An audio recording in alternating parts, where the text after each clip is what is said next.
che abbiamo fatto. Per tutti gli studenti ancora una volta ricordo che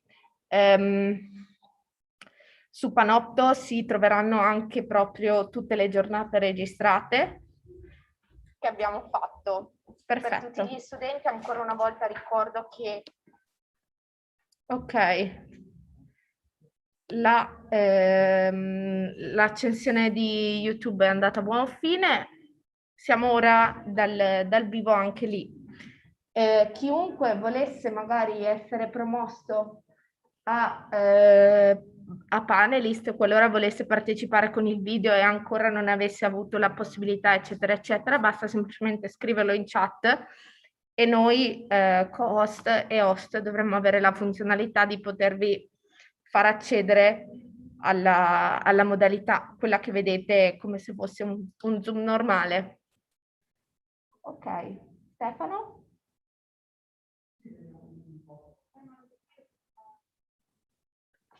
Arriviamo, eccolo.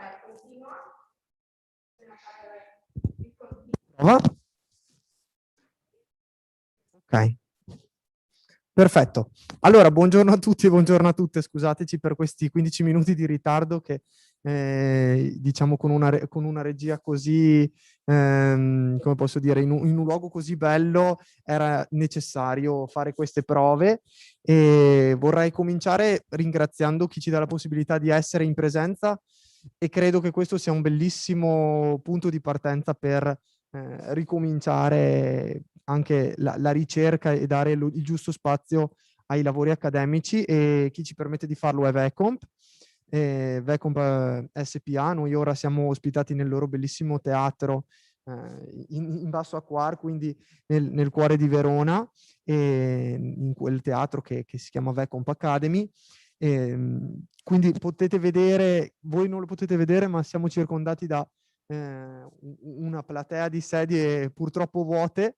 Ci auguriamo che se l'anno prossimo vorremmo continuare questa collaborazione e se Vecomp vorrà, perché noi chiaramente saremo più che felici di farlo, speriamo magari di poter riempire tutte queste sedie e appunto di dare, come posso dire, di ridare un po' di un senso di normalità e anche di collegialità a quello che per ora è stato sì efficace, perché queste prime 2 giornate online sono state molto partecipate, però di ridare anche un po' quella personalità, quell'umanità che si ha solamente col rapporto umano.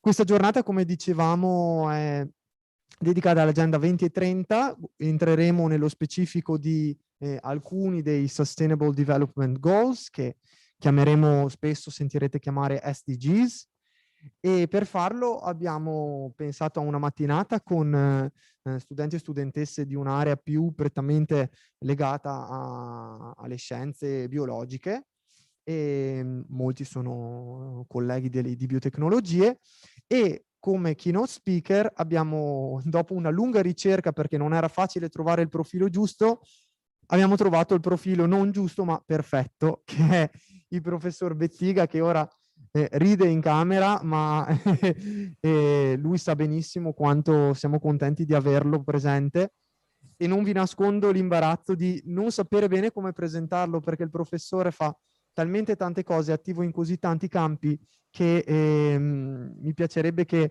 fosse lui che decida con che cappello presentarsi oggi. Lo ringrazio ancora tanto di aver accettato il nostro invito. Sono convinto che dopo la sua presentazione ci sarà un buon momento per discutere anche insieme alle persone che abbiamo in sala e a casa di quello che possono essere i risvolti del futuro delle SDGs assieme al connubio con le biotecnologie, e dopodiché avremo la sessione dedicata all'Agenda 2030 con appunto le presentazioni dei dottorandi e delle dottorande. Professor Bettiga, grazie ancora per aver accettato l'invito, e a lei la parola.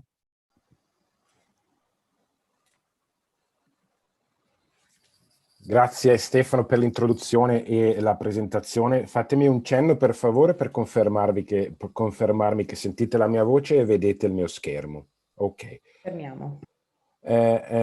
Immagino che a un certo punto devo cambiare lingua, giusto? Lo faccio adesso? Ok, then I switch to English. And I'd like to start thanking the organizers. Yes, Professor, it's really up to you. I don't see the participant list right now, but a few minutes ago there were just Italian speaking. So it's really up to you. We are live on YouTube and we'll have the recording. So if you wish to speak in English, it's really okay for all of us. That's good, thanks. I think that's a sensible thing to do, especially in light of the fact the presentation is going to be recorded, so we make it accessible to the wider public. That is what we are here for. So thanks for the introduction, and thank you very much for the invitation. You have now created very much expectations in the audience. I hope I can live up to those. And today I would like to introduce myself as a researcher, as a person that has worked in research for more than 15 years. And my academic affiliation is the one at Chalmers University of Technology. And I have temporary affiliations also to University of Milan and University of Bari. I also have an entrepreneurial activity, and I will talk about that later. And let me add to that my affiliation to a foundation in Italy, the Giannino Bassetti Foundation for Responsible Research and Innovation, because that is extremely relevant for the topic of our conversation today. So without further ado, let me just give you and myself the background of my talk. We are here to reflect upon margins and forgotten places. And this is a conference organized by the Doctoral School of Verona University, and I am a researcher in industrial biotechnology. So I have tried to put all of this together and reflected on what are the margins and the places we tend to forget as a doctoral students and as researchers in biotechnology.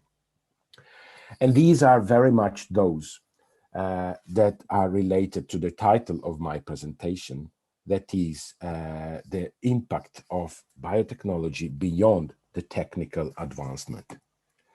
So you are or students of a very nice and prestigious doctoral school. I believe that among participants, there's a number of doctoral students. So let us see, not unfortunately in my words, how we can interpret doctoral studies in light of the concept of margin. And the one you see is a circle which margin encloses whole human knowledge. Everything we know, everything humans know is enclosed by that margin. When you finish elementary school, you know a little. Let me just put my pointer on, excuse me. There. When you finish high school, you hopefully hopefully know a bit more. When you go to university and you take your bachelor's degrees, you gain a specialty. A master's degree deepens that specialty. You start reading research papers, and these take you to the edge of the human knowledge. Once you're there at the boundary, you focus on that very little tiny piece that is within your specialty. And you push that boundary. And you push that boundary for a few years until one day the boundary gives way. And what is this little bulge you made in the margin of human knowledge? That is called a PhD. With your work and your reflections, you have pushed the margin of human knowledge a little further. This looks very different to you. Your perspective is this one. This is your entire world. And the thickness of that margin is huge because you kept pushing on it for several years. But don't forget the big picture. Don't forget this is your bulge, and especially keep pushing. So this is an academic concept, and in academia, I say that I, as a trainer and a researcher, produce the 2 Ps. I produce papers, which are the mean to convey the result of my research to the wider public. But I also produce people, which is the way to give continuity to what I know and the tools I have for generating knowledge. Who are the people that we produce and we train, especially who are doctoral graduates? I like to call them professional problem solvers. They are not those that know solutions. They are those that are trained to find a way to get to them. And this is done by continuous questioning. This is done by a training that teaches you how to ask the right questions, and especially, and now we come to the forgotten places, ask the questions that no one else can think about. Because it is only by questioning yourself and asking the right and new original questions that you can go beyond this margin. Everything that is on this side of this margin is known, and questions are trivial, almost. New questions allow you to go beyond the border. And I like now to quote, actually this is a double citation, to quote The Looking Glass of Alice, and a book that has recently taken up this concept. This is a book by Piero Bassetti of the Foundation Giannino Bassetti, and it is called in Italian Oltre lo specchio di Alice, so Beyond Alice Looking Glass. And in this book, there are interesting reflections on how the governance can impact innovation and adapt to innovation during changes. Because the power of asking questions and the power of innovation brings us to the realization of the improbable. When the improbable is revealed, it is revelation of the unexpected. Technology and science, and I also have to say, in my case, biotechnology, has broken this boundary, not only pushed it a little. And it has taken us to what we consider to be almost impossible. So are we able to imagine everything that is beyond that margin? And the question I have for you, because today we are here to ask ourselves these questions, are we able to imagine the impact of the advancement of the knowledge we produce beyond the very technological advancement? So are we able to imagine the impact on the other, the impact on those that are living in less technologically advanced societies, the impact on the environment? I will reflect on this and show you a couple of case studies when it comes to biotechnology.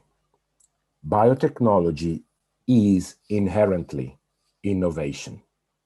And with innovation, I mean not just creating something new. With innovation, I mean the process of transferring ideas to society.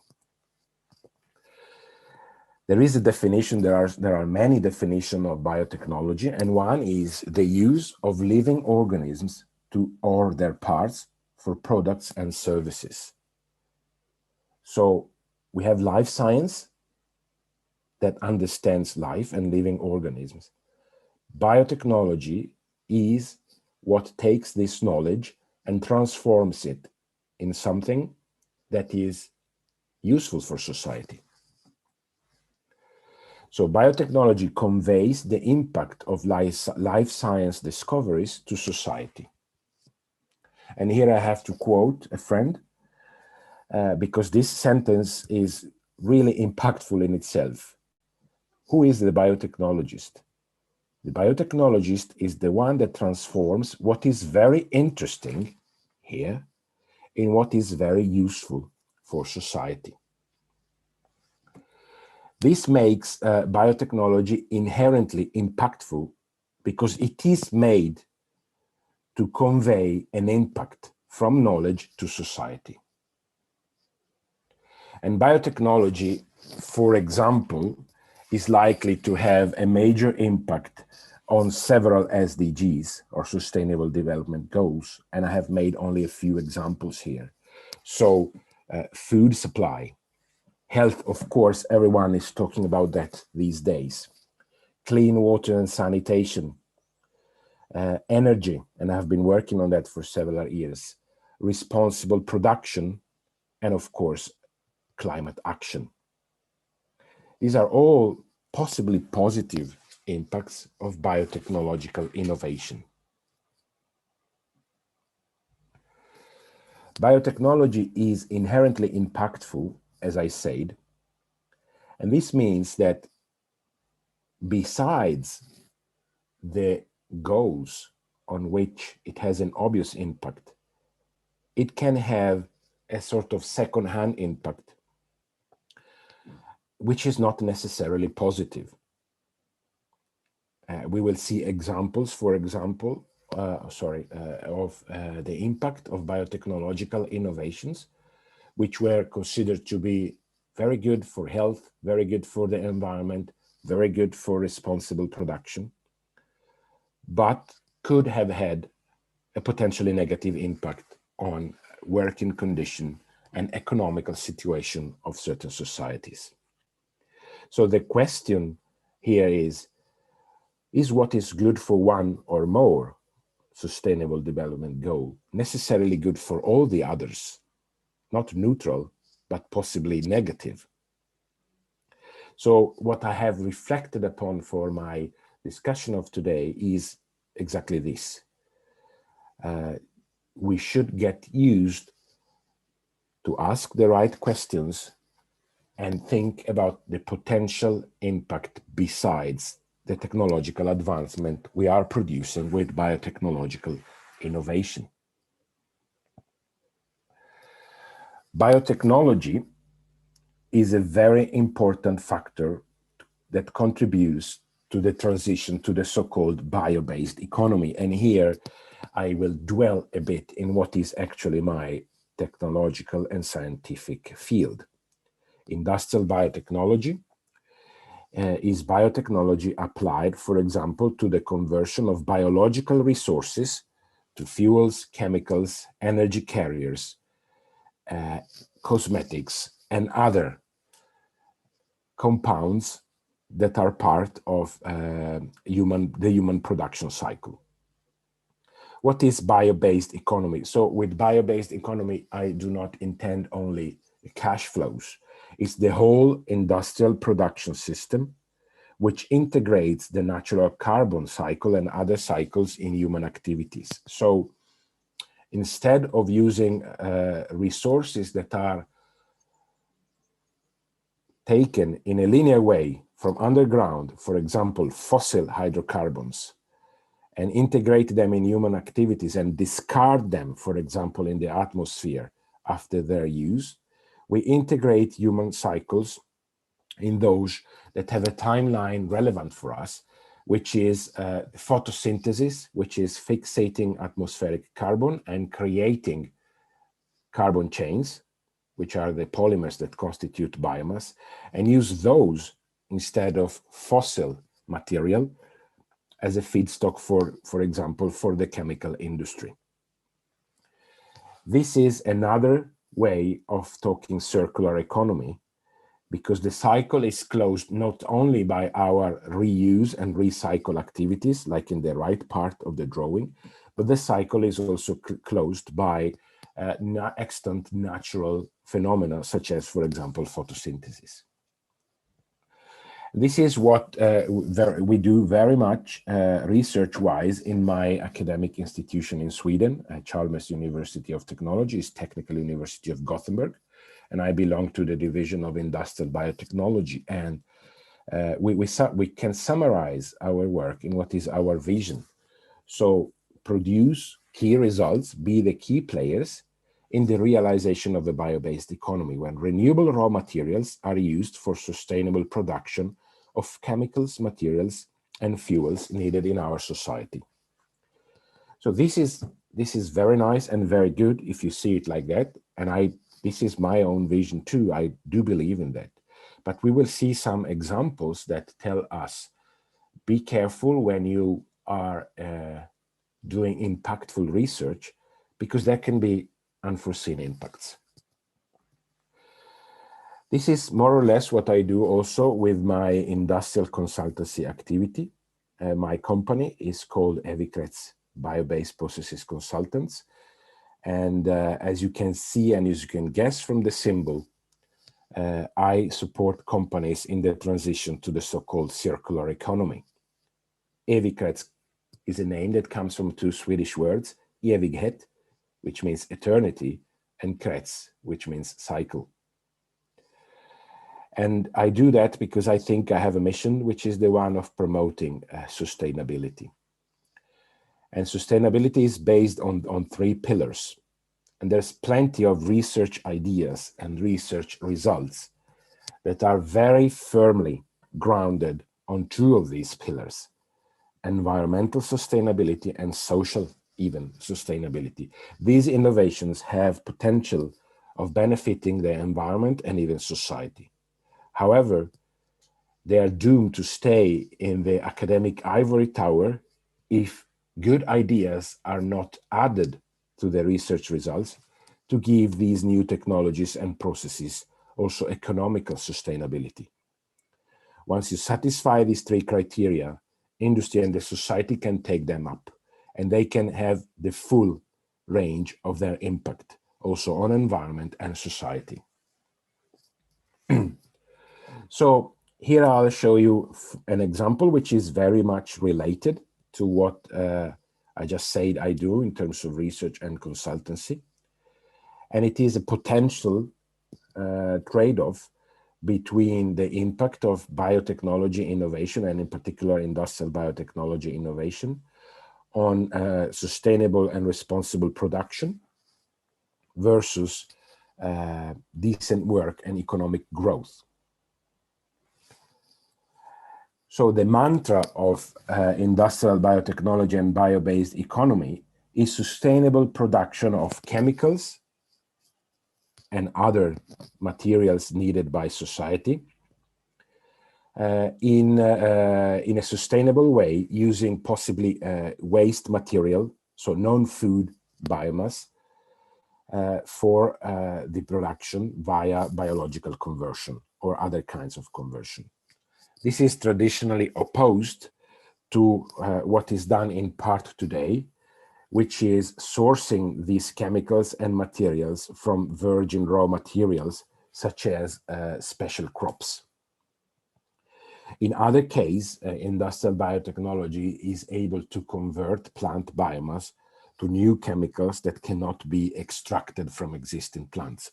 A very, very simple example is the fermentation of different kinds of sugars to ethanol or other alcohols, which, as you know, can be used, for example, as fuels.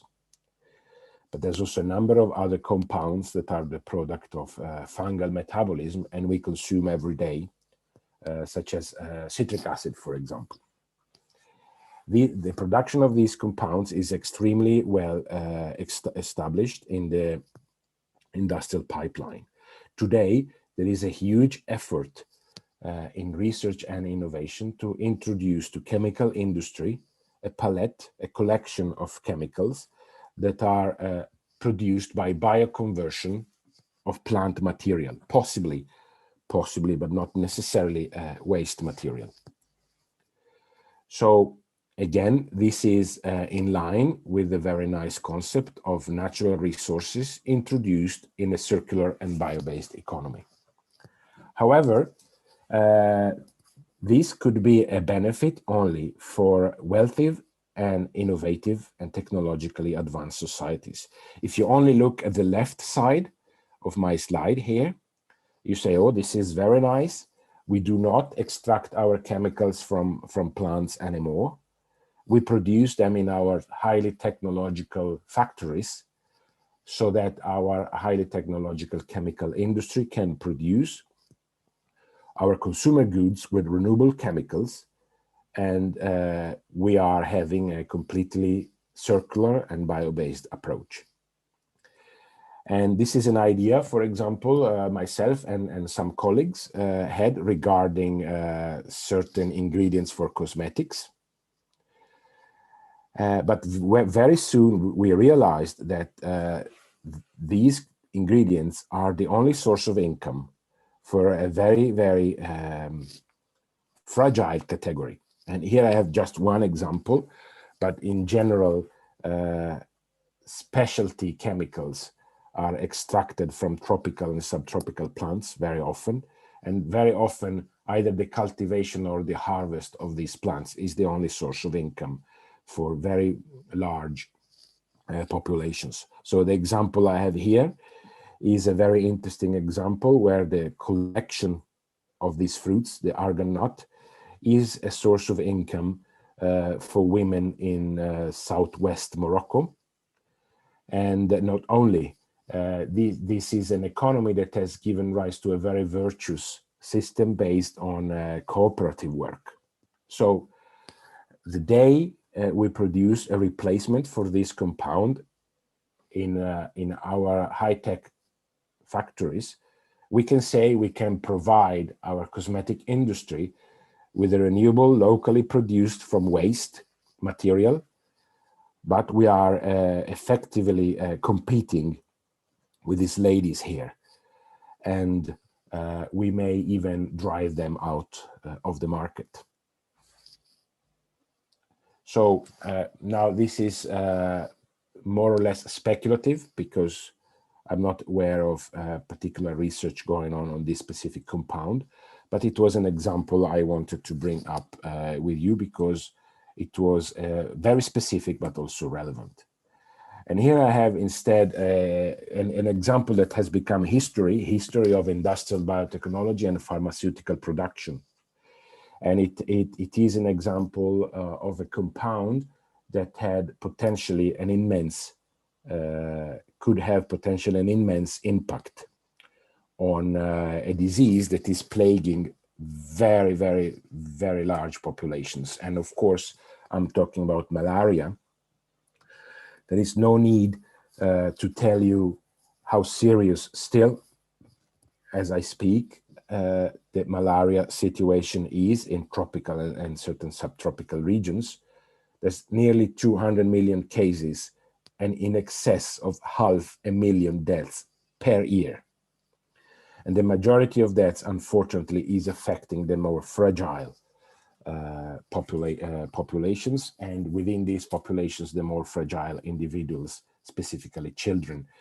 You know that malaria is spread by a parasite, the Plasmodium, and the Plasmodium itself is spread by the bite of mosquitoes. Malaria can be relatively easily cured with pharmaceutical therapies. Classical therapies such as chloroquine are slowly become less and less effective because of the development of resistant Plasmodium strains, but new drugs have been found and developed. The one of artemisinin is a very nice story so far as I'm showing you, because it is the story of traditional Chinese medicine being revived and contributing in the early year 2000s to the discovery of this compound. This plant is a relatively common plant. It's called Artemisia annua, and it was used by Chinese traditional medicine. And this lady here, Tu Youyou, has been awarded the Nobel Prize for Physiology or Medicine in 2015 because she led the research on the isolation of the active compound artemisinin from Artemisia annua. Artemisinin is an extremely effective anti-malaria drug, so to cure malaria once it has been contracted. Artemisinin therapy is not widespread because a complete cycle of therapy costs in the order of $2 to $3. I have said $2 to $3, and this is considered to be excessive and unaffordable in many countries. But it is extremely effective. So likely, if one of, one of you or one of us, or anyway, a person in a wealthy country becomes ill with malaria, will be treated with a so-called artemisinin combination therapy, which is the one recommended by the World Health Organization.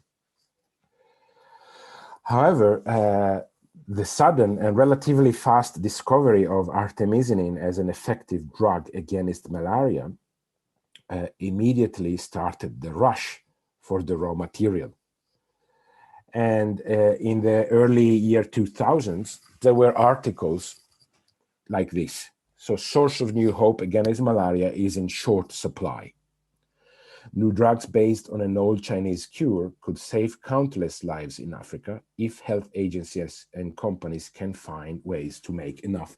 It was believed that Artemisia farming was not sufficient to provide the market with the raw material for the production of this drug, especially for the production of this drug at an affordable price.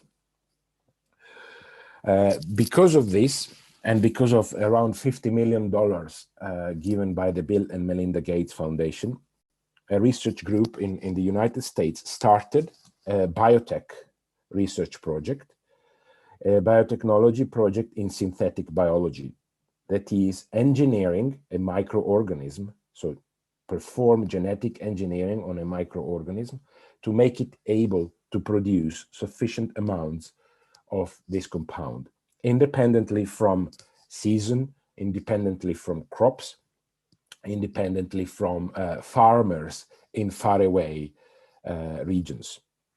And this is a success story when it comes at least to the synthetic biology effort, because the group of Jay Kiesling, who then later founded the company called Amiris, was able to engineer the regular Baker's yeast with this reaction pathway you see here for the production of artemisinic acid, which can then be further converted to the drug artemisinin. And there was a great wind of hope because then this innovation was negotiated with Sanofi, the French pharmaceutical company, and Sanofi pledged to implement the production of artemisinin at a no profit, no loss cost model. So Sanofi would produce this drug and sell it at a price which just covered the production cost. At this point, a huge debate settled on, because the promoters of the synthetic production of artemisinin said farmers of Artemisia annua can easily switch to other crops, and we will even help them if they need, for example, potatoes. But they were unaware that Artemisia was for them, for these farmers, especially in rural areas of China and East Africa, the real source of income, and it was a crop that was alternated to food crops. So these farmers were already growing, for example, potatoes, and Artemisia was a cash crop for them, providing a surplus yet very useful income. So a huge discussion was set on between those that were promoting the continuation of the natural production of artemisinin via this crop because of the potential impact that it could have, and those that instead promoted the synthetic production. And in fact, this is a study from the Royal Tropical Institute in the Netherlands predicted, these people at the Royal Tropical Institute in the Netherlands asked the right questions, and they say, what is going to happen if wealthy Western pharmaceutical companies start producing this compound with the new technology available? And they say, well, this is the likely scenario, that pharmaceutical companies will accumulate control and power over the production process. So, for example, in Europe, actually, it was going to be produced in Italy. Artemisia producers, some of them are also living in malaria endemic regions, will lose a source of income. There will be no local production and extraction, possibly even manufacturing of artemisinin combined therapies, right there in the regions where they are needed. So this is a clear example, and the question reached the public debate. There were even articles on newspapers such as The Guardian. And eventually, artemisinin was not being produced the new way, the biotechnological way. But this did not happen because of the debate on responsibility and the debate on the potential impact on Artemisia growers. This eventually happened because the production of Artemisia so the growth and the farming of Artemisia annua was greatly improved. Vast areas are now grown with this plant, providing income to certain fragile populations.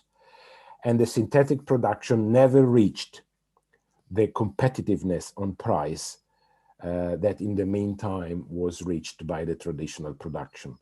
So this is a bit confusing, but eventually the end is that there was no negative impact of the new technology on traditional production when it comes to social and working conditions and economic growth, because the new technology turned out not to be competitive. So in fact, in spite of the fact that Sanofi bought a plant, a factory, just for the production of artemisinin, up to 2015, there was never any production because it was never competitive.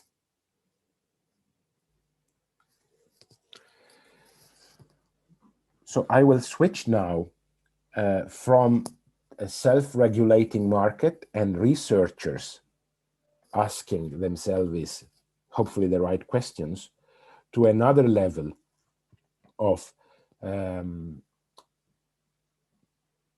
moderating and investigating the potential negative impacts of transitions due to technological advancement. And there is an extremely relevant example, which is very actual for this year, actually for 2020 and the years that will come.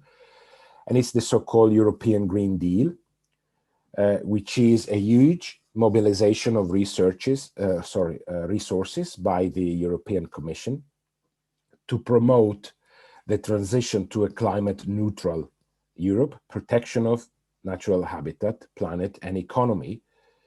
And the European Green Deal and this transition is largely based on bio-based production, bio-based economy, which, as we have seen, is also based on industrial biotechnology. So this huge mobilization of resources hopefully will lead to phasing off large amounts of fossil fuels and fossil raw materials. However, also in Europe, there are large numbers of people that are living and having an income thanks to the use, the production, and the conversion of fossil resources. There are coal workers, coal producing areas, and even employees of the oil industry. So we all know that coal and the use of coal is extremely negative for the environment, but we cannot deny the prosperity that this highly productive industry has brought to certain regions. I feel the urge of making another example and telling you another story, which is a personal one, even though it is not specifically related to a European country, or at least a country that is considered European. And a couple of years ago, I went to teach to Baku in Azerbaijan. So 80% or nearly 80% of the oil that is being imported to Italy comes from Azerbaijan, and oil is the main source of income for Azerbaijan. And I went as far as going to the Azerbaijan High School for Oil to teach about transition from fossil resources to renewable bio-based raw materials. And I was in a fantastic campus, and I saw what the resources from oil can do. So at the beginning of my lecture, I felt the urge of saying that I was standing with my very feet on the prosperity, on the results of the prosperity that oil has given. So we cannot deny that the conversion of fossil resources has brought prosperity to large fractions of the population. As we cannot deny that, we cannot deny that once oil resources and the use of fossil resources will be phased off, there will be large parts of the population suffering from that. As the researchers, we may ask ourselves the question, but we also know that the environmental impact of this technology is too huge to be neglected. We have to act now. We have to switch to more sustainable production. There is another approach that is contained in the European Green Deal, and is the so-called just transition measures. So here, it is not the researchers that have taken direct responsibility of investigating the impact of technological transition, but it is government and governance. And this is very relevant. This is relatively new. And it is another level of responsibility in governing research and innovation. And there is a very clear sentence by Frans Timmermans, the Executive Vice President of the European Commission, that says we must show solidarity with the most affected regions in Europe, such as coal mining regions and others, to make sure the Green Deal gets everyone's full support and has a chance to become a reality. This is, of course, also a political sentence, because you do not want to lose support of such large fractions of the European population. But it is also a responsible action, because the European Commission has inaugurated measures that potentially have immense impact, and together with these, measures that are dedicated to contain the potentially negative side effects. So I come to the conclusion, and I quote again, and I use again the symbol of Alice Looking Glass. It is clear now that if you are able to look beyond that glass, you have the responsibility of always asking yourself the right questions. And I am not the only one that says that. If one digs enough in the literature, and here we have a book that everyone knows, even though I'm not so familiar with the Gospels, here we see that everyone who has been given much will be demanded much. And from the one who has been entrusted with much, much more will be asked. Everybody knows this concept, but I tell you, you probably know that because someone else said it in a slightly different way. The way we know this concept is that with great power, there must also come great responsibility. And most of us don't know who is the one that used this very sentence that has been used by journalists and everyone else. This is called actually the Peter Parker principle, and it was said by, not really by Peter Parker in Spider-Man, but still, this very sentence was said in the 50s in a Spider-Man comic. So this was the end of my presentation. I hope we will have the chance to discuss, but before that, please let me thank University of Verona and the Doctoral School at University of Verona, the Association of Biotechnologists in Italy, and the Bassetti Foundation for Responsible Innovation, and of course, my academic institution. And obviously, I would like to thank you for your attention. Thank you, Professor. Yeah, here, here in VECOM, they're clapping, they're applauding your presentation.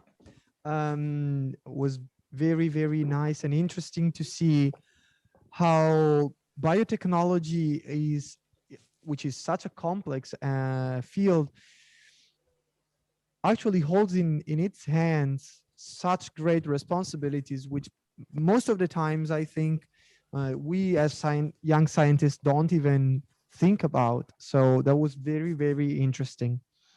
So as for now, I will ask to the audience and also to the people in the room if there is any question or comment on the presentation, on the thoughts that Professor Bettiga just told us. And I want to remind to everyone that is following on the Zoom session that they can chat on they can type down on the chat or on the question and answer panel, and Sarah is checking all the questions. So you can also be promoted as panelists if you wish to do so. So just text Sarah in the chat and she will provide you support. So thoughts, comments?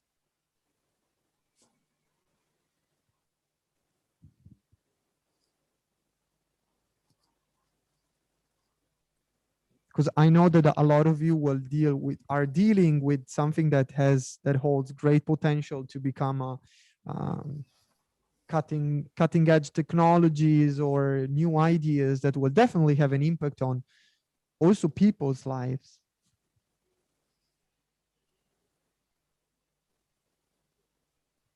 So I will start with a question. Professor, do you think that should come with the within the EU regulation, some sort of proposals for industries and companies to plan together with the patent some sort of economical, I don't know, proposals to, in a way, balance the risks that you just exposed? So if I understand the question is if there should be regulatory framework to impose on the industry or companies the evaluation and potential remedy to the potentially negative impacts of innovations. Is that what you ask? Good. So, you know, I do not believe in solving problems by putting new rules, because that is a very toxic way of, and well, traditionally it is a way that certain cultures do. Others tend to solve the problem at the base, because the problem is not that there is no rule that forces the companies to think about social impact, for example. The problem is that this does not happen automatically. And before putting a new rule, I would suggest education, because you guys with a higher education and a doctoral degree or a master degree will be the ones that will be running companies in a few years from now. So basically we are already doing that. Promoting a culture of responsibility is one very very nice thing to do. It's a little bit also naive because there is also the rule of the market that rules. So we are seeing that the so-called CSR, or corporate social responsibility, is becoming more and more popular in firms and companies. They are opening departments where they pay people to think about potential impacts, or to stir the company's actions so that the company has positive impacts. And the balance is between people truly believing in that and consumers demanding companies to act responsibly. Because ultimately, the real master of companies and enterprises' action is the market. If consumers put demands, companies follow them. So otherwise, they are not selling their products and services. So a widespread culture of responsibility, environmental, social, or whatever, can potentially create inherently these demands. I can see that comparing, for example, the Swedish market for food with others, where organic food and fair trade food is extremely popular and much more widespread than in other places where it still is also growing. Even if you compare Italian food market now with the one that was 15 years ago, or 20 or 10, there was much less demand for organic food and socially and responsibly produced food. So you can call it fashion, you can call it something that is in the moment and it's just cool to do, but as a matter of fact, it is creating a demand for companies which are then acting consequently. So I don't know if I have answered your question, but no, definitely, you did. Some thoughts? Sarah, also yeah. And another question that just pops in my mind is, do you think that biotechnologists perceive their responsibilities? Because I don't think so. I think we just sometimes, recalling that also the theme of our conference, I think sometimes we live in the margins. Since in what we can do here in our labs are then a struggle to bring to the country, and especially here in Italy, where all the potential of GMOs cannot be exploited. So do you think that biotechnologists live in the margins and that they don't perceive what they could actually do? Well, I more than a perception is that I think, and again, I am grateful for you guys for having organized this event, because there is a little bit of a lack of education and awareness. There is a little bit of too little stress on PhD education programs in grasping the big picture. So, you know, I have started to become known when I sit in PhD committees, and the candidates now know and fear my my questions, because, you know, I am never going to ask which is the specific technique that you use to do that plasmid that you used on page 35 of your thesis. Rather, I am going to ask, you know, what is the largest impact, or what are the large implications of developing your technology? Because I know that you know, everyone is able to think and reflect if stimulated. It is just that this is not done too often. So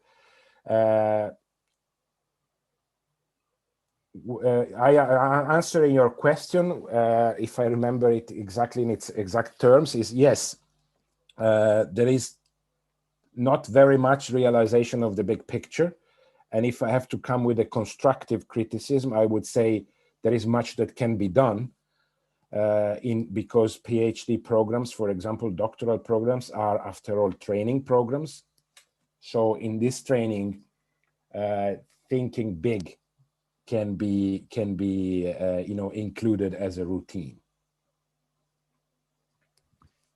Yeah, that is something that we're still struggling with, and I think that one thing that we're trying to bring here to Verona PhD program is to have the multidisciplinary approach,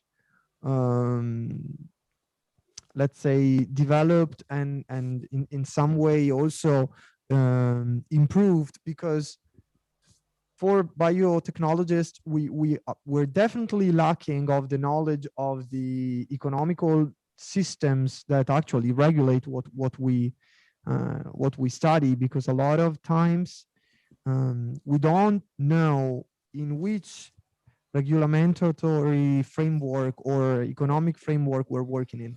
So I think that would also be something that all the PhD schools should start giving the right tools to biotechnologists to do their work, because we're not just simple researchers. We truly are the next generation industrial, hopefully industrial, how can I say, protagonists of what is going to be the New Deal, the new Green Deal, and all these plans, the recovery plans that we're just now writing. So I think your presentation was beautiful and it was meaningful to me, because it really helped us to understand that we do hold great responsibilities, and we need to know what we're doing in order to make it right. So is there any other question, thought, idea? Yes, there is a question, but let me just comment on what you just said before. People interpret the task I suggest as a too daunting task. I do not expect a researcher in molecular biology or microbial biotechnology to be able to plan for a recovery plan of Eastern Africa farmers afflicted by the technological development brought up by your own discoveries. Of course not, because that becomes specialized knowledge. What we can expect instead is people to be trained and get used to ask themselves the question. And then from that question on, it's an open discussion, and the question can be relayed to those that are specialized in finding the way of answering it. I'll be happy to take other questions. Yeah. There was one from Sarah. No, Sarah, get the microphone, please. There you go. And come sit here. Yeah, come sit here with me. Allora. So, I stay in the margins. Is it working? Yes. Professor Bettiga, thank you for your presentation. It was fantastic, not fascinating, fantastic. And I'm just wondering, because we have this kind of previous dialogue together, and where I come from. So I come from theater studies, literature side of the word. So it is very different from where you start providing us your lecture today. And that is quite the point. Sometimes in the humanistic side, more the literature side, not history, because historians are really good at it, and also anthropologists and psychologists and pedagogists. But it is very difficult to just go around in a humanities department and just say, oh, do you know the Agenda 2030? No, that was the starting point for having this day, having these days within this margins Congress.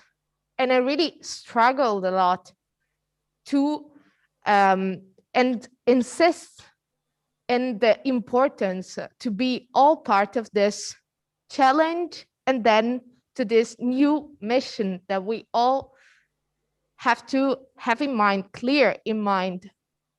And so my question is, have you ever have this kind of conversation with other professors, important kind of people of this field, in my field, and try to start building bridges between faculties, between subjects, between the different language we speak, but actually we live on the same world, we use the same things, and it is important that we agree that we are part of it, whether we know it or not. So you were stressing the point of education. I think that this is really the starting point, the aim that we have to have clear in mind altogether. Yes, well, I agree, and it is very nice to know that we're part of a common effort. I have to confess that it has not really happened to me to discuss in concrete what I could do in terms of collaborations with colleagues from humanities. It has just happened that unfortunately I have met very few colleagues from humanities during the latest years. During the years when I was living and working at Lund University, that happened much more often, and actually I came very close to writing a paper with a colleague philosopher. But that was as close as I came, and it was nothing about the Sustainable Development or 2030 agenda. The closest that I come, or I have come, is when we discuss or we deal with communication and dissemination. Not only the practical act of communicating and disseminating the results of research and innovation, but even, or most importantly, how that should be done. Because it's a little bit upsetting that everyone keeps saying that scientists need to learn how to communicate, and nobody teaches them. Because if you listen to public opinion, if you listen to mentors, if you listen to everyone, researchers in general and scientists should learn to do a little bit of everything. And I keep saying, I have been sweeping the floor in the lab. And that is just the last thing I have done, because I have been doing budgets, I have been writing communication plans, I have been writing teaching theories, I have been writing scientific projects. So communication and how to find, how to facilitate this process and how to make this process failure-proof is something we still have to achieve. And it is probably something that we could do together much better than we are doing now. Recent examples on the communication of problems and developments in the pandemic situation have shown it once more, how the scientific community is basically doing what has always been done when it comes to communication, which is improvise. So that is something that must be overcome by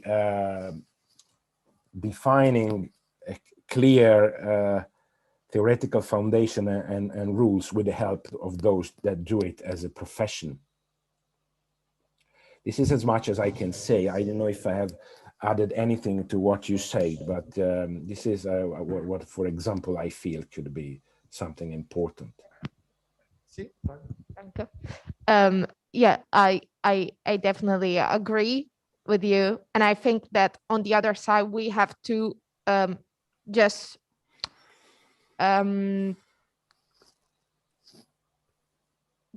open the doors and let new fresh come in, and just cross this line of the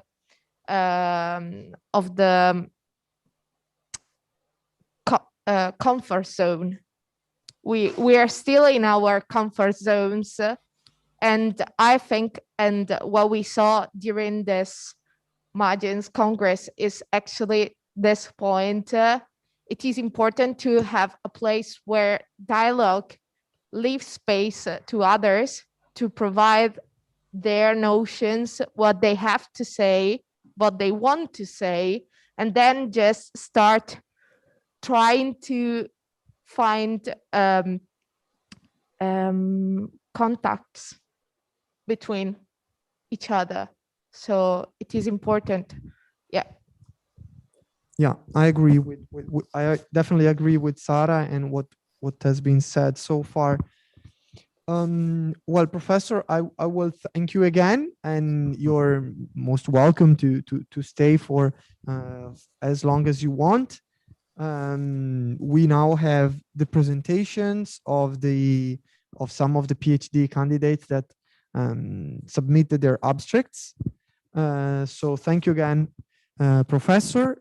And I will start with Ilaria Larini, who's presented, works in the microbiology lab. And please, yeah, have a seat.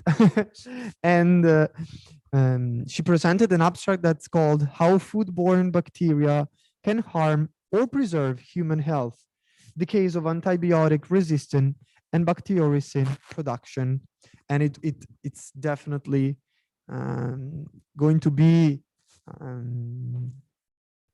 the first presentation. So I know you might be nervous, but just don't be careful.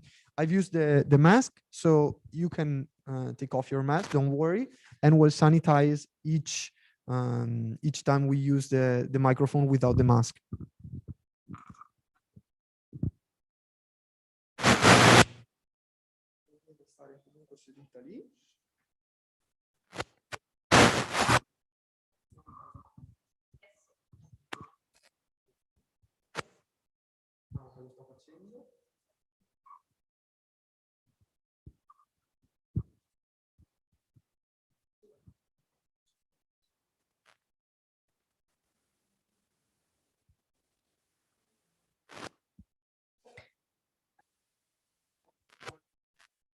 Prova.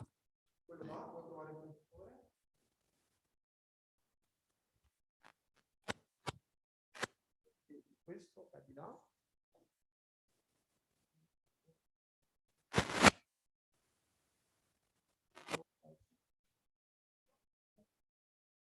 Perché ha detto abbiamo attaccato non va. Ah, ok, scusami.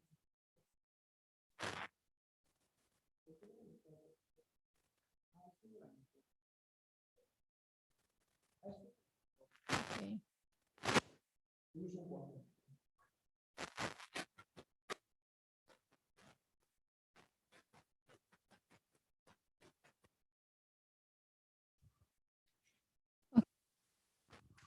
Okay. Good morning to everybody. Can you hear me?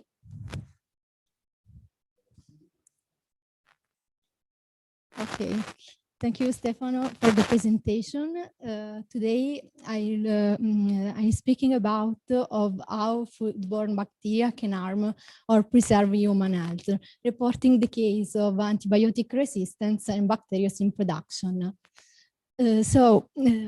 Before I explain you what is the microbiome, Microbiome is a common used word nowadays. It represents a community of microorganisms, including bacteria, archaea, yeast, fungi, and viruses, and their interaction with the environment.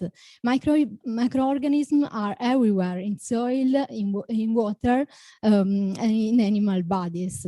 Microbiomes have both direct and indirect effect on human and environmental health, also through their impact on food quality, safety, and sustainability. So they required a One Health approach in which healthy people, healthy animals, and an healthy environment coexist. The potential role of microbiome impact on several sustainable development goals of the Agenda 2030. For example, the impact on SDG number 1 for the income generation as a consequence, or on SDG number 2 in the field of fermentation, or on SDG number 3 for the development of new drugs and production of probiotics and prebiotics and immunoregulation in humans. The impact, moreover, in bioenergy, on SDG number 7 for bioenergy and biofuels production, and as a consequence, on SDG number 8, creating a new form of employment, especially in research and development. Also, the impact on SDG number 11 and 12 for solid waste management and bioremediation. The impact also on climate action with nitrogen fertilizer, and on SDG number 14 in aquaculture field. A major microbial group of the human microbiota are lactic acid bacteria. Lactic acid bacteria are widely used as starters in fermented food. Fermented foods are foods made through the cider microbial growth and enzymatic conversion of their components. Lactic acid bacteria improve the texture, the taste, and digestibility of food and the nutritional value, inhibit pathogens and food spoilage microbes, and may be a benefit for human health. They contribute, fermented food contribute to 1/3 of the total diet food of the world. One of the most popular fermented food is yogurt, but there are many others coming from different countries like Asia, like Japan, China, India, and from Africa. They have a big impact on economy. In fact, on the consumer, the consumers are increasingly interested, but they don't have accurate info. So the in industries could be produced truthful and informative labels and advertisement for these products, and the governments should include them into the dietary guidance program. Lactic acid bacteria, as I said, impact on several sustainable development goals. For example, on SDG number 2, preserving security, quality, and the nutritional value of foods, preventing humans and animals infection with the reduction of antibiotic resistance spread in food chain, and on SDG number 11 and 12 for the use of food waste, food production waste, and make more sustainable food chain, selecting desirable safe strain as starters. And as a consequence, impact on SDG number 8 for creating a new form of employment and hoping to alleviate poverty. In this scenario, in which it is important to preserve human health and food security, there is the need to reduce the spreading of antibiotic resistance genes in the food chain, and the exploration of bacteriocins as bioactive agents to limit the use of antibiotics. These are two of my main PhD project aim. Why is antimicrobial resistance an issue in food production? Because the big volume of antibiotics in food producing animals contribute to the development of antimicrobial resistant bacteria. These bacteria can be transmitted from animals to humans via direct contact or through the food chain and the environment. Antibiotic resistance happens when bacteria change and become resistant to the antibiotics used to treat the infection they cause. The spreading of antibiotic resistance comes not only in the food chains, belonging not only on the food chains, but also in the hospital where antibiotics are given to patients and then spread to the general public. The European Food Safety Authority that is responsible of the communication on the risk related of the food chain state in its guidance that microorganisms intentionally introduced into the food and feed chain must be safe. It states that genomes should be interrogated for the presence of antimicrobial resistance genes relevant to their use in humans and animals, with a comparison against up-to-date database, for example, CARD, that is Comprehensive Antibiotic Resistance Database, or RESFinder, and then tested in lab. Here, there is an example of how to reduce antimicrobial resistance in the food chain in our last paper, in which the aim is the exploration of the presence of antimicrobial resistant genes in Leuconostoc strains. Leuconostoc are lactic acid bacteria frequently associated with vegetable, meat, and dairy fermentation. We detect for the first time the presence the gene LSA involved in an antibiotic resistance in Leuconostoc strains. How we did do it? With a genome analysis, using an in silico search against up-to-date database, in this case CARD, as recommended by EFSA, and then the analysis of flanking region of the strain in which the resistance were found. On searching the mobile elements that are responsible of the transfer of this resistance into the food and feed chain to other strains. Then these results were confirmed with the classical lab test in plate. This approach could be used for the surveillance of the emergence and spread of antibiotic resistance determinants in the food-grade bacteria, providing an important contribution to the identification of genes potentially associated with the resistance. The take-home message is that don't use these strains in the food chain. On the other hand, there is the need not only to reduce the spreading of antibiotic resistance, but also to find new alternatives to antibiotics. The bacteriocins are the perfect candidate, could be the perfect candidate. Bacteriocins are ribosomally synthesized antimicrobial peptides produced by bacteria active at nanomolar concentration, with the ability to kill closely related or a diverse range of microorganisms. They are used as biopreservative, as potential human microbiome modulator, and as natural safe alternatives to antibiotics, as I said. Nisin was the first FDA approved and generally regarded as safe peptide in 1998 with recognized potential for clinical use. But many other bacteriocins will be evaluated for their safety and in their potential activity against towards pathogens. In the framework to analyze and select indigenous bacteria to use as adjunct culture for the production of a local cheese, we identified a strain that of lactic acid Bacillus paracasi with antimicrobial activity against Listeria monocytogenes, a common related food pathogens.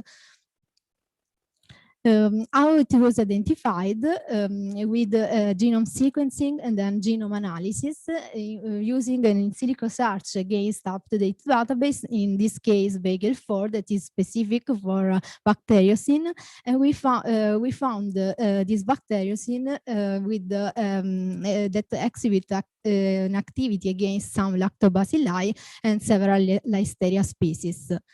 Then this result was confirmed with the lab testing plate. In conclusion, acting against antibiotic resistance is an urgent topic nowadays. The restriction of the use of antibiotics and the discovery of new alternatives such as bacteriocins are the most relevant approach to avoid serious consequences on health and economy of our planet. Thank you for the attention, and I would like to thank you, my supervisor, Professor Sandra Torriani, and all the research team. Thank you, Ilaria. I'll just move a bit so you can stay without the mask, but it's just I'll just keep it on. Thank you again. Well, very interesting, very interesting, and definitely connected to Agenda 2030. Is there any question or thoughts or comments on this presentation, even from home? Yes, I will. You can use it because I was. Are there another alternative to bacteriocin? Yes. Yes, there are some other alternative to antibiotics resistance, to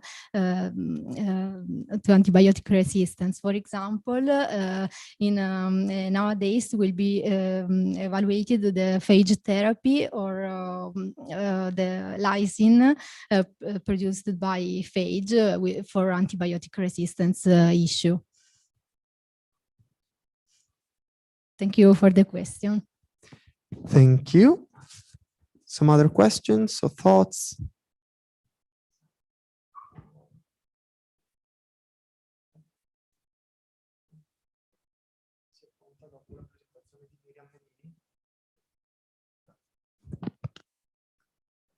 Okay. Other questions? Well, I have some. From some reminiscences of my exam with Professor Torriani, I remember that at some point it was appealing to think of also natural substances such as, I remember, if I remember correctly, there were some oils, some terpenes, so some in a way even expensive molecules. So what do you think about it? What do you think we should invest on in a way to have clean food, safe food to eat, and at the same time to have some tools to prevent bacteria that we don't want in the matrix? Yeah, it's a good question, and the governments and the industry should be invest in this important issue, because of antibiotic resistance spreading is very common, and so lactic acid bacteria, for example, are safe, but can acquire this resistance from other pathogens that are not related to foods. So the industry must invest on this. Well, thank you very much. Other questions, thoughts? Yeah, they were very nice presentation. Thanks again, Ilaria. Thank you. So just a few seconds. So Sarah, you can give the microphone to Sarah. She will disinfect it. And then we can move on to the next one. The next presentation of today, who is Miriam Menini. Miriam is also from University of Verona, and the abstract she submitted is alkalinity-derived CO2 valorization by means of microbial electrolysis cell, MES, using mixed microbial community obtained by an anaerobic sludge from agricultural digestate. Thank you very The floor much, is yours. Stefano. So this is a part of my PhD, the actual part. And as many of us, just a moment. Okay.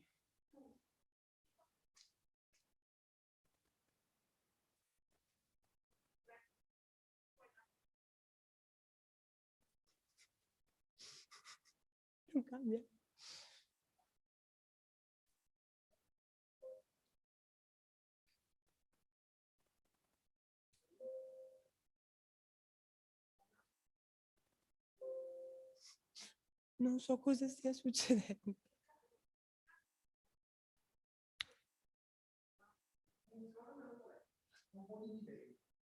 Bel po' di delay. Ok, funziona. So, as Stefano mentioned, my title, that is very, very long. It's about the CO2 derived from an agricultural digestate, and we use a particular type of technology.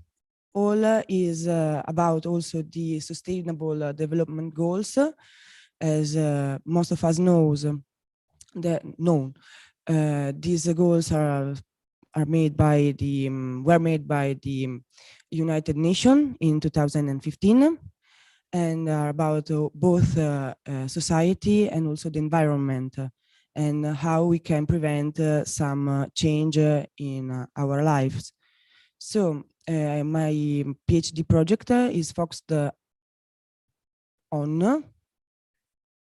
the point number 7 and 13. Okay. Just the director. So as you can see, the point 7 and 13, so the bioenergy, achievable energy, and also climate action. And here are reported. Okay. The scientific evidence for climate change, such as the global temperature rising, also the sea level that are rising, the glacial retreatment, and also the ocean acidification. But only the first one and the last one, so the global temperature rise and the ocean acidification, are a direct consequence of the CO2 emission in the atmosphere. But as you can see, global temperature rise led to the other problematics for the climate change, such as the sea level rise or also the declining of Arctic sea ice. So, but where come from the CO2? Well, CO2 is a natural gas that occurs in the atmosphere and also in oceans and in soil. And it can be used by photosynthetic organisms, both marine and terrestrial, such as plants and also cyanobacteria, for example, during the photosynthesis processes, and is naturally produced by the animals and human respiration. Till this day, the CO2 level wasn't a problem until 1950, because as I said, it's natural gas. This increase came from the emission after the start of the industrial era, because we start using coal and also fossil fuel as energy or mobility purpose, or just to warm us more. And in fact, as you can see in the left figure, there is a natural layer of greenhouse gases that one of them is CO2 that permitted the heat of the planet to escape the atmosphere. But as the emissions are higher and higher and higher, like annually is about 36 billion tons, the heat can't escape the atmosphere. So this is the real problem. And how can we prevent this? We have to achieve carbon neutrality. So the carbon we emit in the atmosphere as human, as anthropogenic origin, must be sequestered in the same part. So it's a balanced process. But if I emit 100 parts per million and I sequester 100 parts per million, the problem remains. The presence of CO2 in excess in the atmosphere doesn't fade. So we have to achieve carbon sequestration. So we sequester or fix more CO2 than the ones we emit in the atmosphere.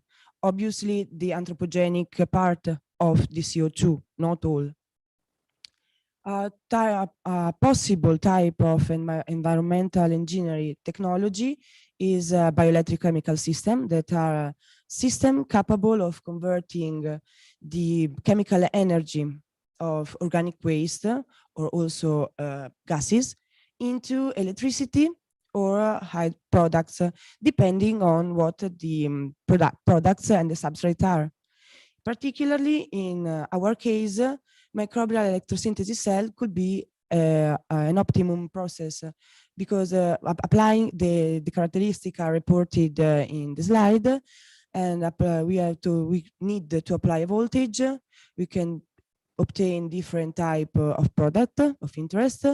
We could use a wide range of substrates, and also we can choose in which compartment work, anodic or cathodic, and they are both separated by a membrane, and we can use a wide range of microorganisms, depending obviously on what we want to produce. So the object I could manage. I have some difficulties. Okay, so the main object of my PhD is try to convert the excess of CO2 into durable materials such as plastics or bioplastics. In a lab scale, we can use, we are using the alkalinity derived from a digestate, an agricultural digestate that is measured in carbonate of calcium. No, sorry, calcium carbonate. To produce value-added compounds such as volatile fatty acids or so on, and then try different, test different types of microorganisms that could fix this gas or produce other things. So, okay, this is an example of, in the figure we can see an example of microbial electrosynthesis cell. In our lab, we use to work in the cathodic chamber at a potential of -0.7 volt versus standard hydrogen electrode. The substratum is an filtered agricultural digestate, and we start with a microbial community that derived from secondary sludge to obtain particularly volatile fatty acids.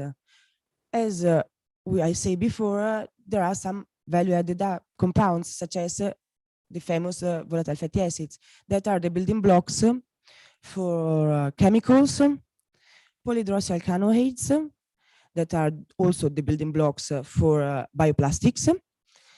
Also, if we change the microbial community, there are some bacteria that are polyhydroxyalkanoates accumulating bacteria, and then we can use them as microbes in here.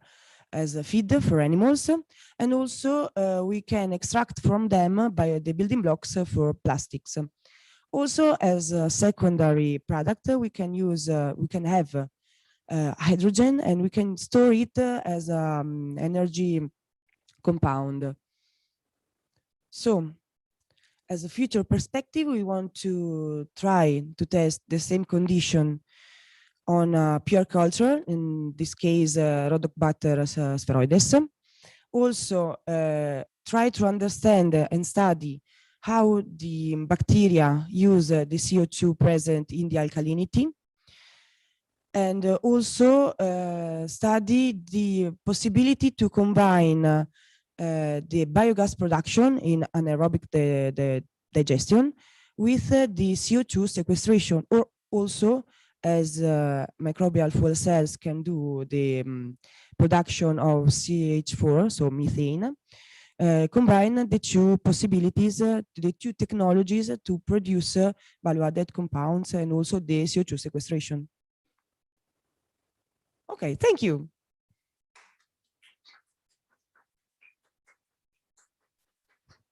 Thank you, Miriam, for the very nice presentation. Definitely, I've learned a lot. It's not really my field, but very interesting and very clear. So if we can get out of the presentation, so I see the screen, please. Sarah, if you could ask to get the, okay, perfect. Do you have any questions? Yeah, Giorgio, I'll just give you this microphone. Hi, and I want to ask if it's possible to use the substrate after all the process. So after I perform after the uptake of CO2, what I do with the remaining yes, for example, like amylase on the soil, I don't know. Okay, well, if the has a correct characteristic. Well, so it's possible to use the waste at the end, because they are rich in nitrogen and also phosphorus, so it could be a possibility as a fertilizer, but we have to maintain the legal normatives level, so we need to be in that type of boundaries. And we are studying also the possibility to do it, but now we are just a basic level. Just we want to try to uptake the CO2 in terms of alkalinity, and then another process will be possible, of course. Thank you.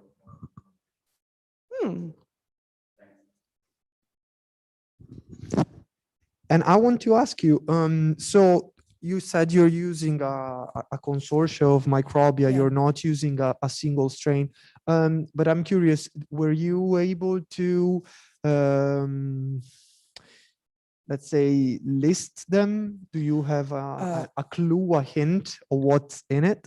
Well, another part of the research will be the sequencing of the bacteria, also because adding a voltage will put a limit on the life of some microorganisms. Not all microorganisms could resist the electricity given.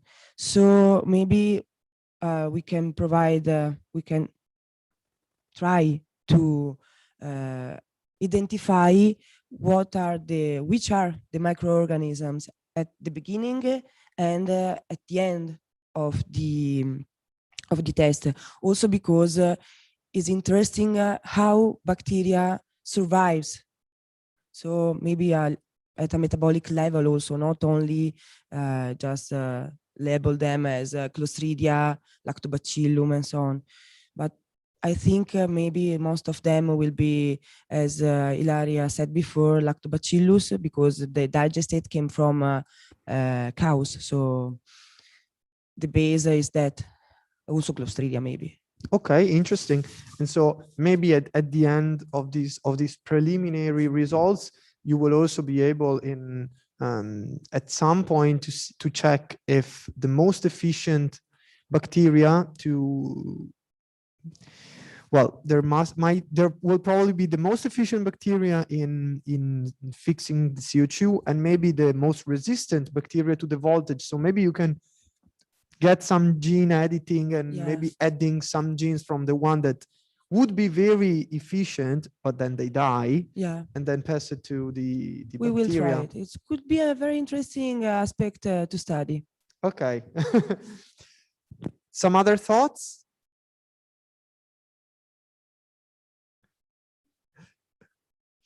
There are some puzzled faces because what we said is maybe a bit technical, but okay. So I think we can move on to with a little break. So I suggest that we just keep on the schedule. So the break will start now and we'll be back at 11:10. So it's a 20 minutes break. Okay. It's at 11. No, at 11 starts the break in the schedule, in the program. Okay, so let's start at 11:05. So it's a compromise between the two. We'll get back here at 11:05 for the rest of the presentations. Thanks again, and Ilaria and Miriam will still be here with us. So if some questions pop in your mind, you can just write them down and reach us. See you later. Thank you.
Sì, sì.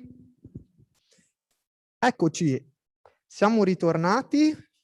Hello again, everybody. We're now ready for the second part of the Agenda 2030 and Sciences panel. Here with me, there's Solidea Zanetti, a PhD student, again, of University of Verona. And her abstract that she submitted is called Sustainability, Clean Energy and Photovoltaics. Solidea, the floor is yours. Yeah, of course, you can take off the mask and we'll share the presentation. Thank you, Stefano. Can you hear me? Okay. Perfect. Good morning, everybody. I'm Solidea Zanetti, and I'm an industrial PhD student. I work for Isopan SPA, that is part of Money Group, and I'm doing this PhD with the professor Alessandro Romeo. In my company, I'm an R&D engineer, and I work as a project manager in different kind of project. I'm also working on a sustainability project regarding the industrial waste recycling.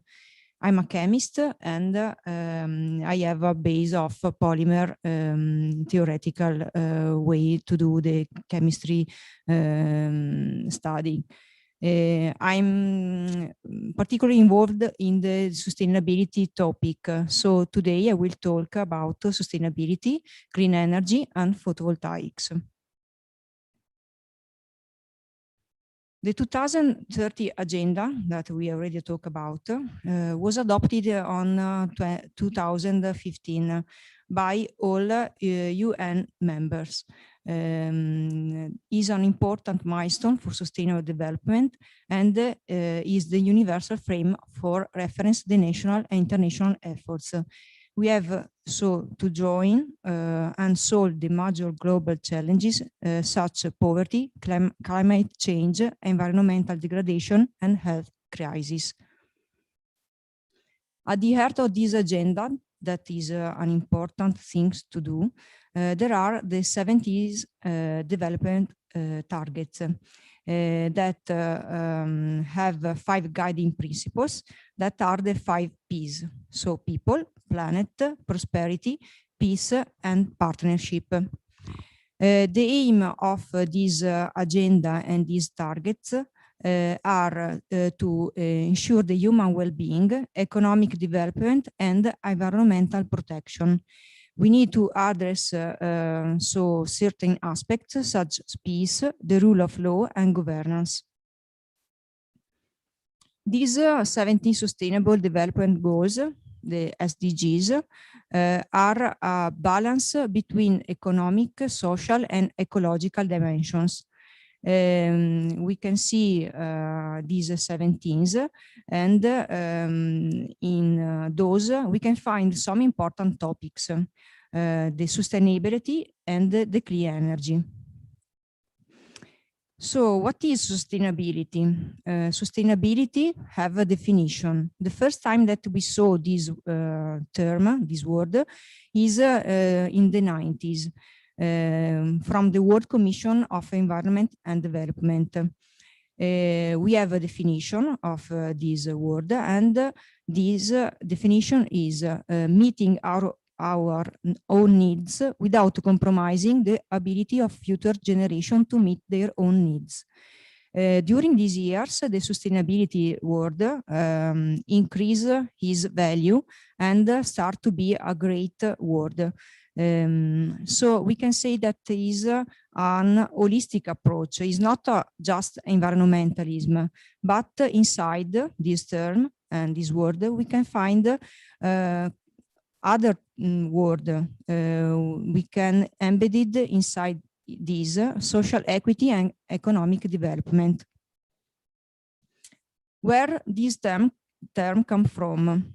The concept is, we can say, a new idea, but his roots are in history. Inside this term, there is justice, conversionism, internationalism, and other movement. What a sustainable world look like? We need to take in serious consideration the ideas about growth, social equity, and consumption, and our standard of living. How Eurostat can measure the global sustainability and how our 17 sustainable indicator are in progress. We have general indicators that are energy and air quality, water, materials and waste, land, green spaces and biodiversity, livability and transportation. With these indicators, the general market is checking how we are going to the 2030 agenda. In particular, with the energy and air quality argument, we need to use lower emission level, new sources of energy, use less energy. For water, materials and waste, we need to recycling to have a more efficient waste disposal. For land, green and space biodiversity, we need to manage the biodiversity, increase and improve agricultural productivity. Livability, we need to improve health, higher education. For transportation, we need to provide collective and private mobility. In the 17th goal, we can find the topic of the clean energy, the second topic where we're talking about before. The number 7 say affordable and clean energy. So we need to we need to improve the sustainable energy for all. Why this? Because we need to ensure universal energy access, to double the rate of improvement in energy efficiency, and also double the share of renewable energy in the global energy mix. What we can say about the scale of the issue? At the moment, we can see that 789 million people around the world lack access to electricity. This is a very high number. So 1 person in 5 on the planet still lacks access to modern electricity. The energy access is fundamental because without energy, billions of women, men and children, they not can improve their lives. So they are not living well. They cannot cook food, they cannot earn a living, they cannot heat the home. So ensure them the energy access is very important, and this goal is very important for the 2030 agenda. Why do we need a renewable energy? We need a renewable energy because this is crucial for mitigating climate change. The CO2 is increasing in the world. We have a very strong problem of global warming. The oceans are in acidification. We have acidification problem. The glaciers are retreating, and so we need to act now. Okay, it's not going on. Okay, we can see a video from NESA. This is a report. We can see that from the 19th century to the 2019, the global temperature is increasing.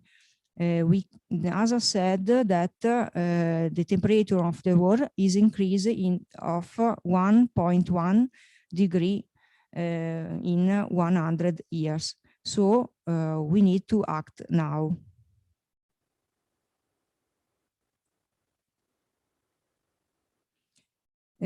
So talking about renewable energy, what is renewable energy? We have a definition of also of this. Renewable energy is a fuels that can be easily made or renewed. We can never use up renewable fuels. We have different types of renewable fuels, and those are wind, geothermal, hydropower, biomass, and solar. All of them are producing renewable energy. In particular, I will talk to you about solar and the solar energy. The thermal solar panels are used to generate heat energy. In general, we talk of solar panels, talking about photovoltaic cells. These kind of materials are turning sunlight directly into electricity. The solar energy can be converted into other forms of energy. And going in deep, why we have to choose photovoltaic? We can say that this is the future of energy, because sun is a very strong source of energy. Every day provides about 10,000 times more energy to the earth than we consume. This is a renewable source of energy, and solar energy is the most readily available source of energy. It is also the most important source of energy because there is not pollution in it. Going deep, but not so deep, what is a solar cell? A solar cell, called also photovoltaic cell, is an electronic component that generates electricity when exposed to photons or particles of light. We can call this phenomena the photovoltaic effect.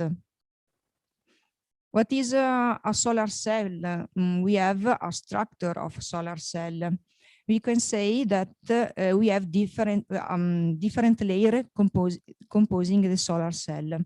We have an anti-reflection coating, a grid of contact, a transparent conductive oxide, the junction former, the absorber layer, that is the important things of the cell we will talk about later, and the back contact. This cell will produce energy starting from the sun rays. How a solar cell works? So you can consider that the most important things of the cell is the PN junction. That is in general the semiconductor material. What happens in this kind of material?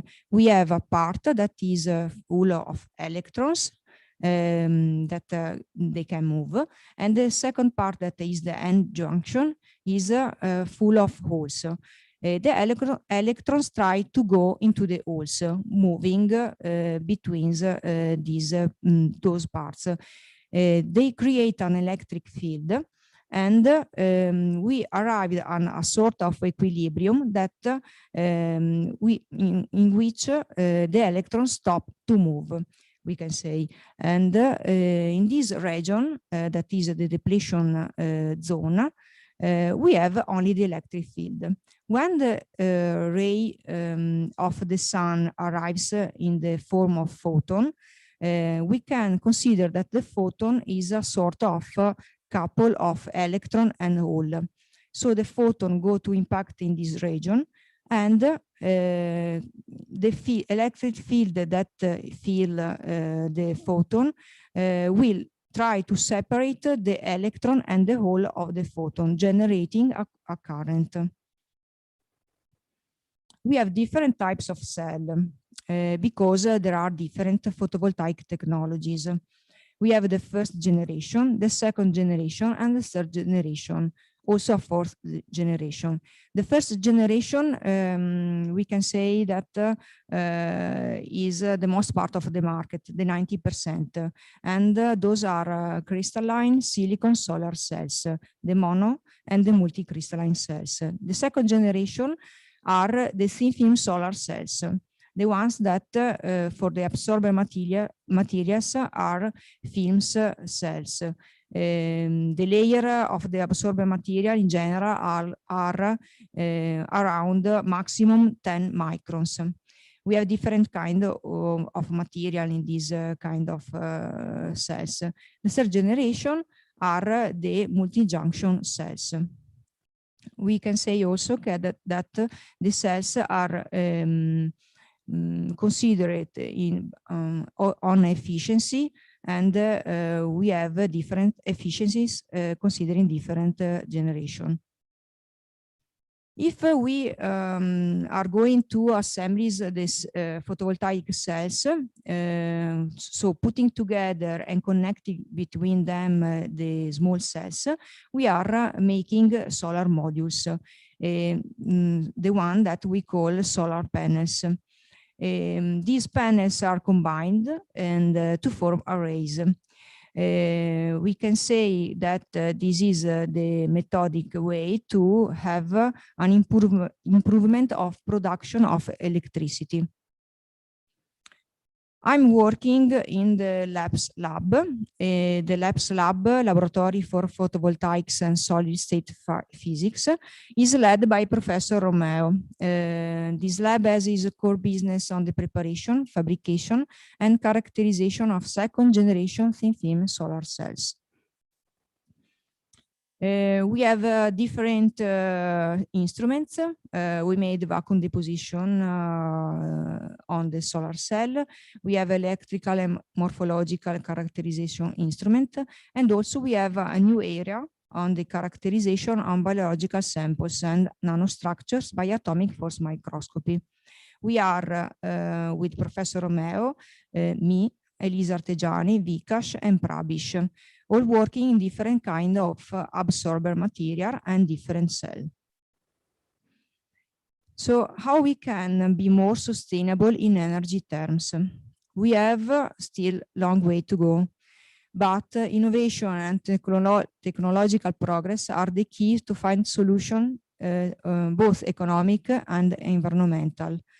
We have a lot of things to do, and we have to start now. We need to adopting sustainable practice. Thanks for attention. I leave you with a quote of George Bernard Shaw, saying that progress is impossible without change, and those who cannot change their minds cannot change anything. Thank you.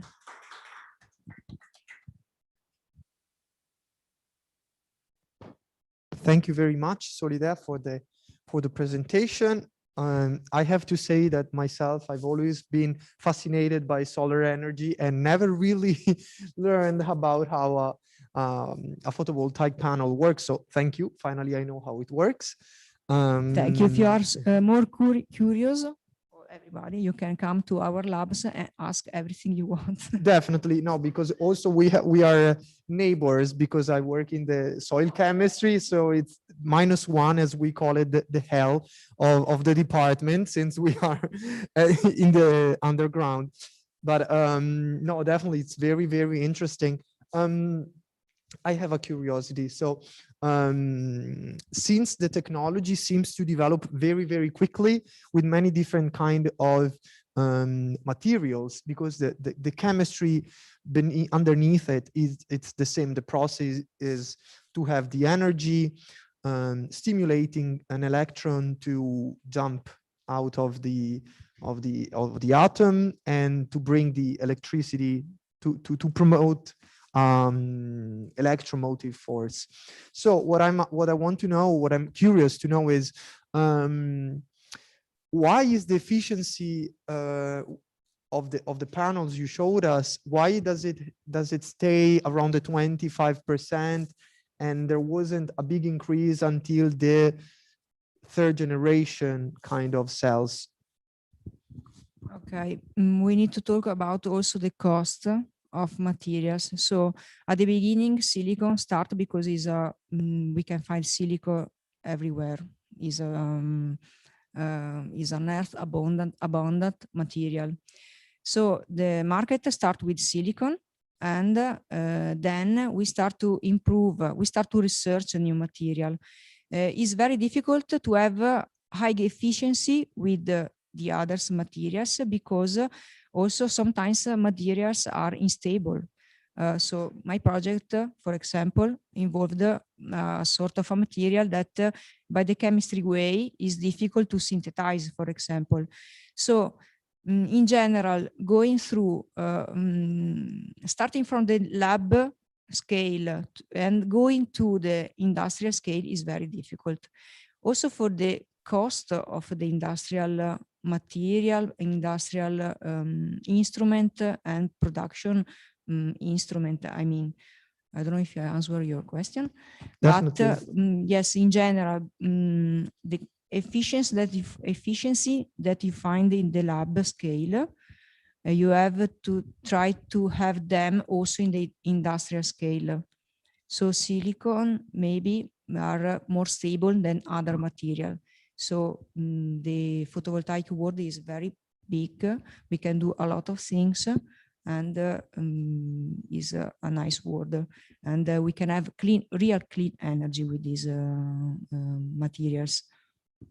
Thank you very much. Do you have questions, curiosities? I have a very last one, but sorry. But so, because you mentioned see in the lab. I'll come, yeah, I definitely come see it. I haven't seen Professor Romeo in a very long time, so it would be nice to catch up. But with nanostructures, you mentioned nanoparticles, nanostructures. Does it work the same way? So what is the I'm not working the nanostructure for the moment, but because I'm synthesizing in the chemical way, is more difficult with the chemical synthesis. In the nanostructure, I think is more stable, but I don't want to say something that I don't know really. Okay, well, thank you very much. So thank you again. You can just leave the microphone there, and Sarah will sanitize it. And we're moving on to the next presentation. The next one is Viviana Marano. Hi, Viviana. Viviana is, again, she's in from University of Verona, and her the abstract she submitted is bioremediation of polluted soils contaminated with arsenic. So I think it's either going to be Vallini or Lampi's laboratory. So the floor is yours. You can take.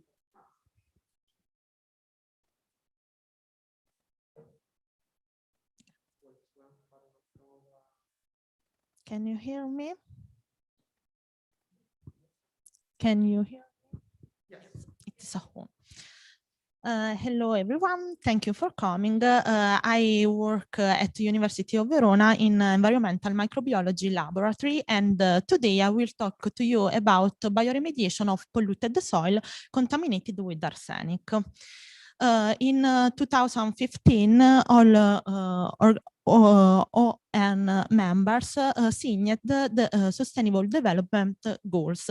In particular, the 15-point considered the protection, restoration, the promotion of the sustainable use of terrestrial ecosystem and halt and reverse land degradation. Currently, land degradation is reduced productive in 23% of the global terrestrial area. Habitat loss and deterioration, largely caused by human activity, have reduced global terrestrial habitat integrity by 30%. Urgent action must be taken to reduce the loss of natural habitats and biodiversity, which are part of our common heritage. An example is the presence of arsenic in soil. Arsenic is a toximetalloid that occurs in the environment by natural phenomena such as volcanic emission or anthropogenic activity, such as fossil fuel combustion. It is important to redevelop polluted sites to recover and promote the sustainable use of terrestrial ecosystem. There are different approaches to remediated arsenic-contaminated soil. In particular, there are physical methods or chemical methods and biological methods. It is possible to imply beneficial bacterial to alter the bioavailability of metals to improve phytoremediation. During my PhD work, 2 different sites were analyzed because the final goals is the possible exploitation of bacterial biodiversity in arsenic-contaminated soil for the perfection of a bioremediation strategy. In particular, Site 1 came from a former pesticide manufacturing plant, and Site 2 came from a closed petrochemical raffinery. Site 1, the concentration, the arsenic concentration from Site 1 was 400 milligrams per kilograms, and from Site 2 was 600 milligrams per kilograms. For all these two sites, 100 bacterial strains were isolated. In particular, 16 from Site 1 and 40 for Site 2. All of these bacterial strains were analyzed for different techniques. Okay. Their ability to grow in presence of arsenic, their ability to transform arsenic, their ability to produce biofilm, and and to produce PGP traits.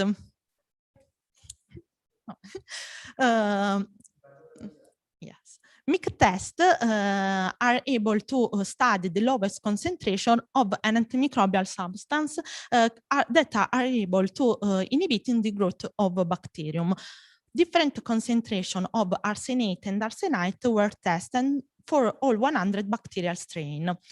This picture shows the results that I obtained. In particular, there are a lot of bacterial strains that are able to grow in presence of arsenic 5 because arsenic 5 is less toxic than arsenic 3. In fact, there are only 3 bacterial strains that are able to grow in presence of arsenic 3 from Site 2, and only 1 from Site 1. Another important test is the ability to produce PGP traits. Plant growth promoting traits are able to promoting plant growth. I tested 5 PGP traits: the ammonification, phosphate solubilization, siderol production, ACCD amino acid activity, and indole 3-acetic acid production. Another important test was their ability to produce biofilm, because biofilm is very important for the improved health and grow plants, and it can be potentially used in the bioremediation process. In particular, the presence of blue ring around the tube indicated that these bacterial strains are able to produce biofilm. The last test that I performed was their ability to transform arsenic. It is a rapid test because I screening 100 bacterial strains. In particular, their ability to transform arsenic 3 to arsenic 5 with brown light, and the ability to transform arsenic 5 to arsenic 3 by the formation of light precipitation. On the basis for all these traits, 4 bacterial strains were selected. In particular, there are 3 Bacillus and 1 Pseudomonas. All of these bacteria are able to grow in presence of higher arsenate concentration. They are able to produce PGP traits, and only one are able to produce is able to produce biofilm. There are the 2 Bacillus are able to transform arsenic 5 to arsenic 3, and Pseudomonas are able to transform arsenic 3 to arsenic 5.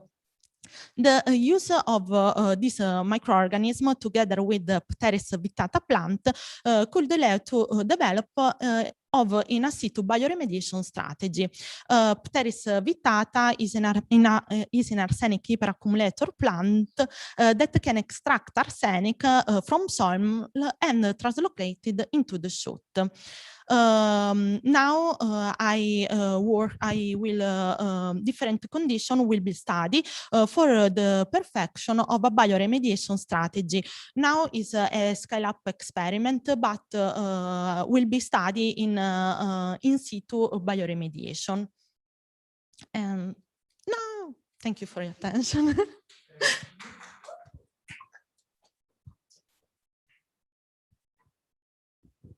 Thank you very much, Viviana. So I'll start again from the crowd. Is there any question? Yeah. Okay. How does it take to the plant to phytoremediate the site? It depends, but usually from 2 to 5 years for a cytobioremediation. That was very interesting. And is there a question? Okay. I also have one because I am working with in the field of soil chemistry. So I was very interested when you mentioned siderophores. I am myself very interested in it because, as you well know, iron is extremely difficult sometimes for plants to uptake from the soil because it just when it gets there, it changes its oxidation, so it's not mobile anymore. It just stays there. So, from your experience, do you think? Actually, this is a curiosity. Do you know more about the biochemical pathway that leads to production of siderophores? Is it complex? Is it? It is very complex. I use, when I worked with the PGP traits, I use a rapid test, a qualitative test, but only for screening. I'm Okay. not. No, definitely, because it is very complicated. Yeah, and a lot of these the traits that you explained sometimes are used to, let's say, to declare that a microbial strain can also be used as plant biostimulant. So it would be interesting to see if some maybe special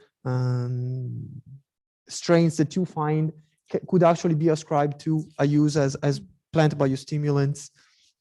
A lot of bacillus, for example, are able to produce siderov production, and I don't remember, but bacillus the most common in my work. Okay. Okay, I think if there are not questions from the audience or from home. Well, thank you again, Viviana. Sarah will you can give the microphone to Sarah. She will sanitize it. And next one, and yes, you can join me here, Roberto Cafferri. He works in the photosynthesis lab of Professor Bassi and Dall'Osto. I've been knowing Roberto since our master degree here in Verona, so I'm really excited to hear from him after a long time. He deals with photosynthesis. Yeah, we can get started with the presentation. And the abstract that he submitted was called Elucidating Photoprotective Mechanisms Mediated by CP29. So, Roberto, the floor is yours. Thank you.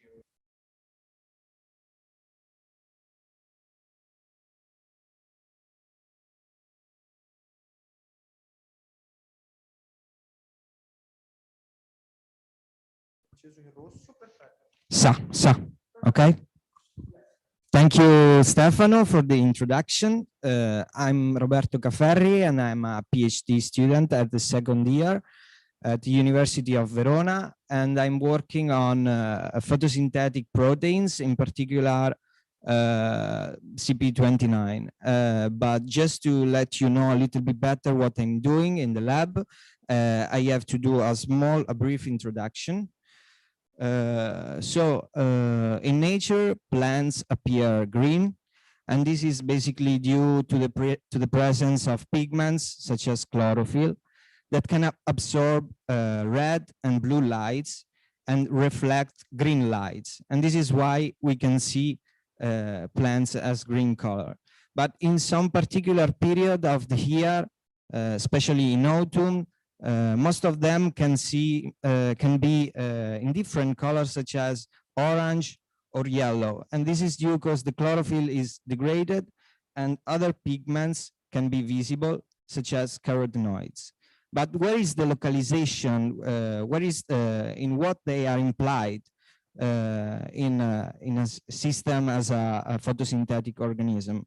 So if we take a leaf and we break it and we look it under the microscope, we can immediately see different tissues and different kind of cells, but all of them are characterized by the presence of an organelle that is called chloroplast. And inside this chloroplast, we can notice a particular structure that is a membrane structure that is called thylakoids. And this is beating heart of the photosynthetic process.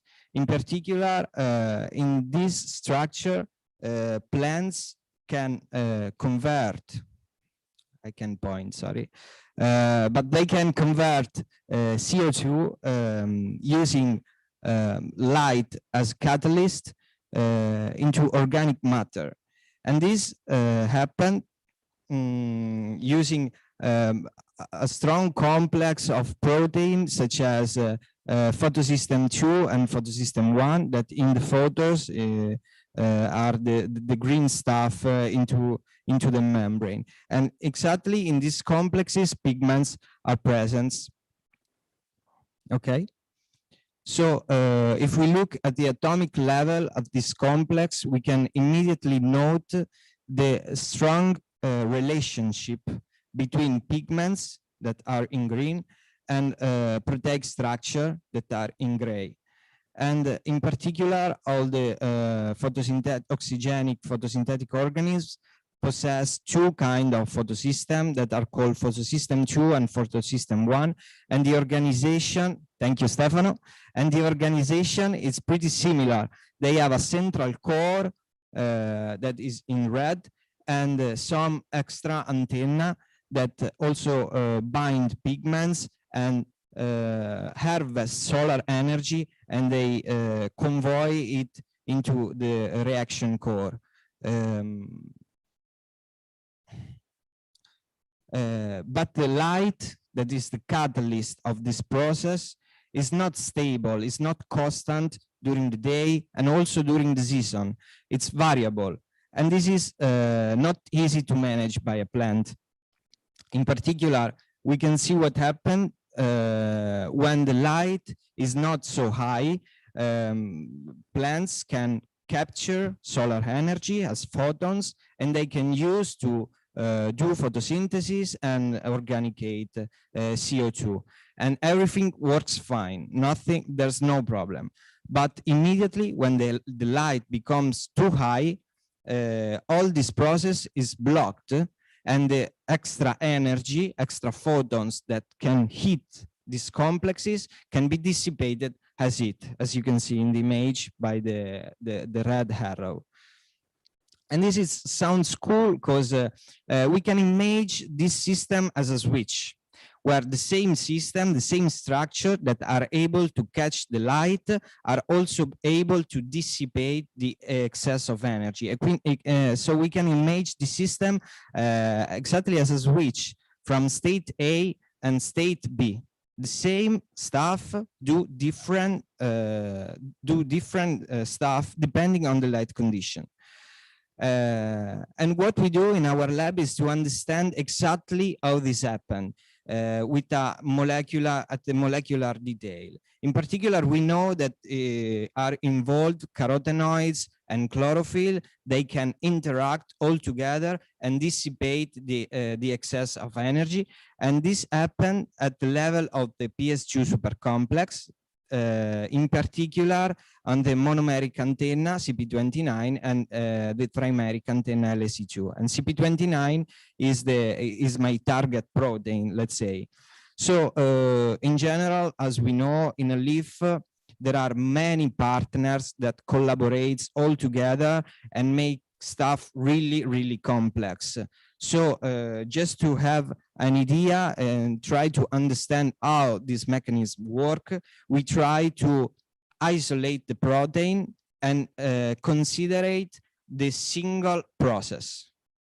So to do that, we follow a very long protocols that for 1 year, more or less, I worked to try to isolate this protein. But at the end of the process, I was able to do this.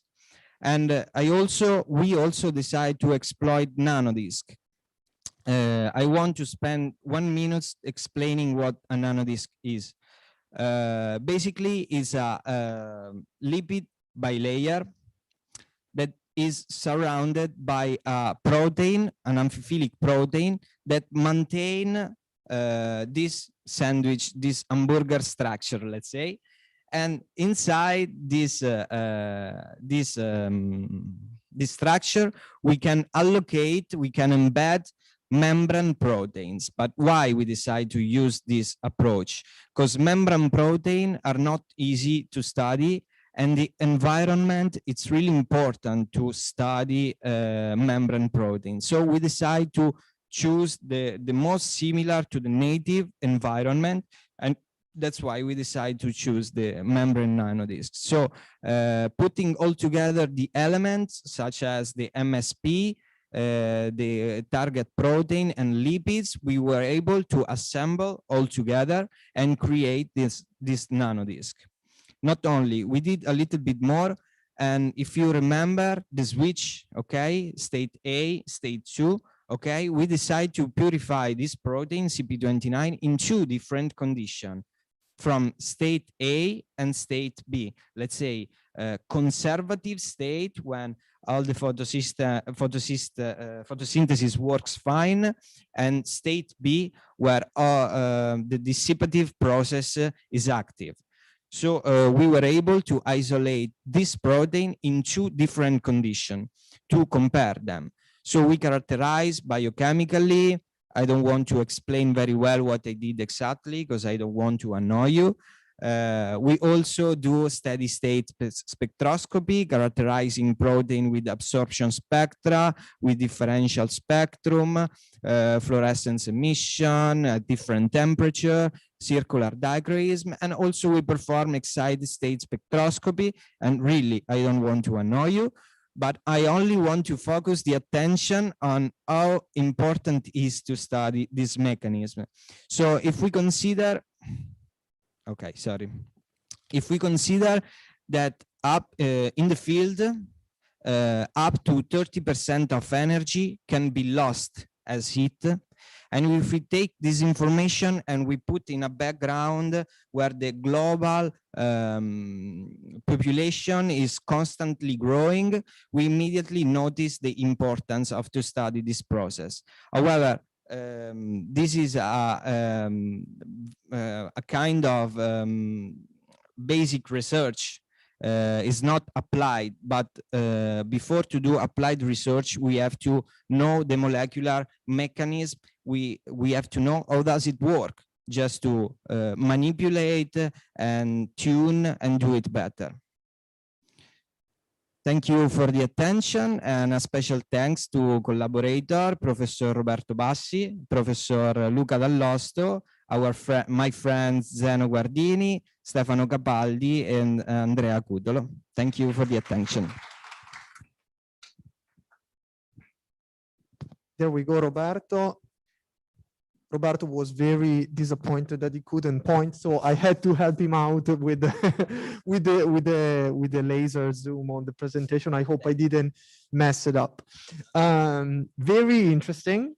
I finally know what you're studying, Roberto, and it's definitely an intriguing topic. Does anyone have questions or thoughts on this presentation? Because I found it extremely interesting the way you decided to keep on studying how these protein work creating a structure to recreate the lipid membrane. And what do you think there are other purposes for this kind of assembly that you created? Yes, in general, nanodiscs is a, let's say, quite new technology that from 10 years ago started to be spread around the world, but it's useful to study all the membrane protein in general, because it can, you know, the difficulty to study membrane proteins is that in solution is not possible to study them because they aggregate or they change completely the shape and become completely different respect the reality. So the good stuff is that it's possible to put any kind of membrane protein inside the nanodisc, make it soluble and study it. But in my opinion, the different things is to find how to study your protein, you know, because in this case, proteins are green. They bind pigment, and we can apply spectroscopy on the visible wavelength to analyze the protein. But with protein that do not absorb light, it's a little bit more tricky, let's say. Definitely. I see the problem, and we didn't focus because, of course, the presentation was clear and available for everyone. But I do want to ask you something about the different isoforms, I guess, that you found with when the highlight was given rather than was the low light environment to the protein. So did you find different structural differences? Well, this is a very good question, because the same protein, we don't know exactly what happened at the structure, because only cryo-EM or special technique can tell us exactly which is the shape, which is the shape of the protein. But certainly we know that depending on the light condition, pigment composition is changing. In particular, 20 years ago, some researcher discovered the xanthophyll cycle. That's a particular cycle that involve carotenoids. And basically, in low light condition, it takes one direction, but in high light condition, it goes back. And when protein are in the membrane and the pigment around change the composition, also pigment inside the protein change. Okay, so yes. The answer is yes. I found a different pigment composition, in particular, violaxanthin is converted into zeaxanthin that is considered a quencher, let's say. So basically involved in this process. Wow, that's interesting. So, and just a very last question from me, but then of course you're all feel free to ask some more questions. The way you extract the protein, do you think there's a chance that it changes the environment, the surrounding of the of what's in it? Or do you think that you're actually having a screenshot of what was going on when you sampled the leaf or the compound? So when we extract protein from leaf, certainly we pass through some strong, let's say, treatment, but nowadays we know that comparing only the single protein respect the protein inside the complex, differences are really small and not so important, let's say. So yes, there is this particular treatment, but immediately when I use the nanodisk, I let's say remove all the bad made by this treatment, okay? And the protein assume the conformation that should assume inside the membrane. So it should crystal be clear. So you're actually going back to a nice environment for the protein to refold. exactly. Okay, okay. Wow, that's interesting.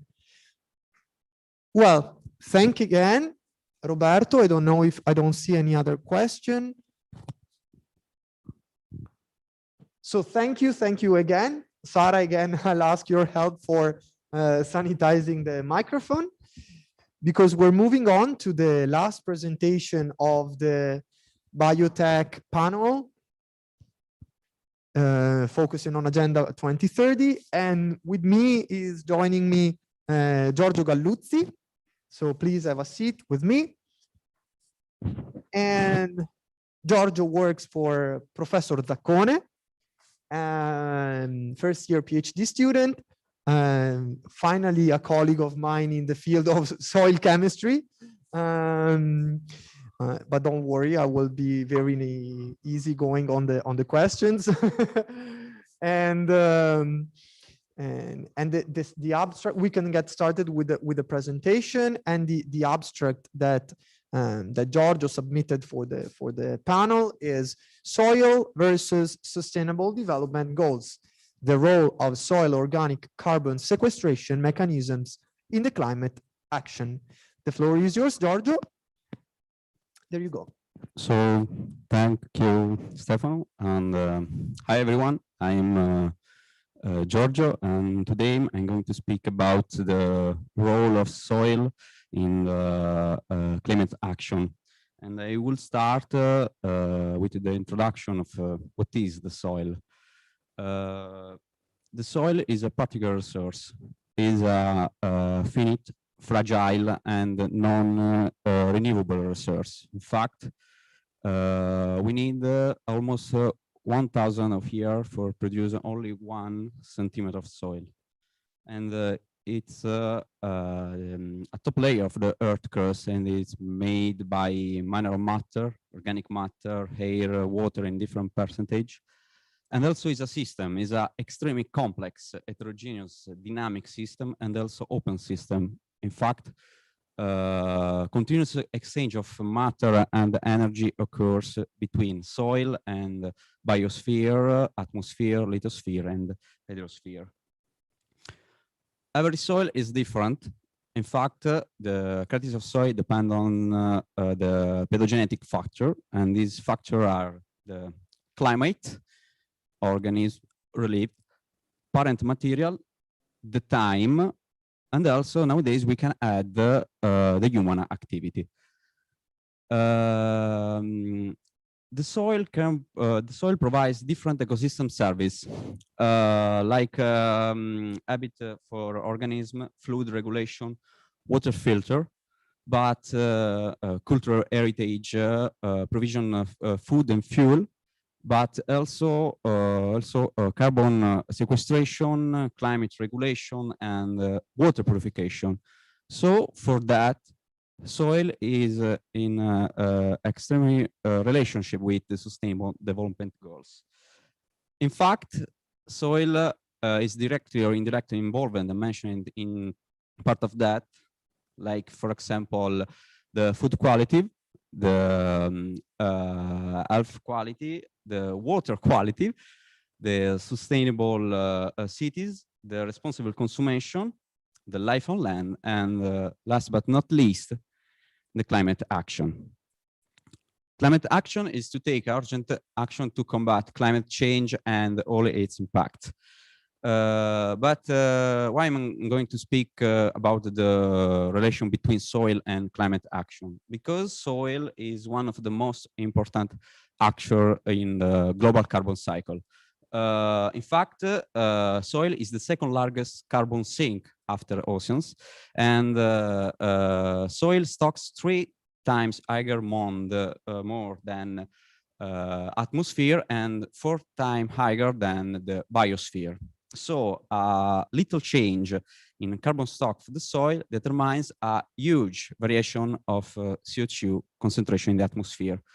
So soil play a positive role in reduction of impact of climate change by sequestering organic carbon. And how we do it?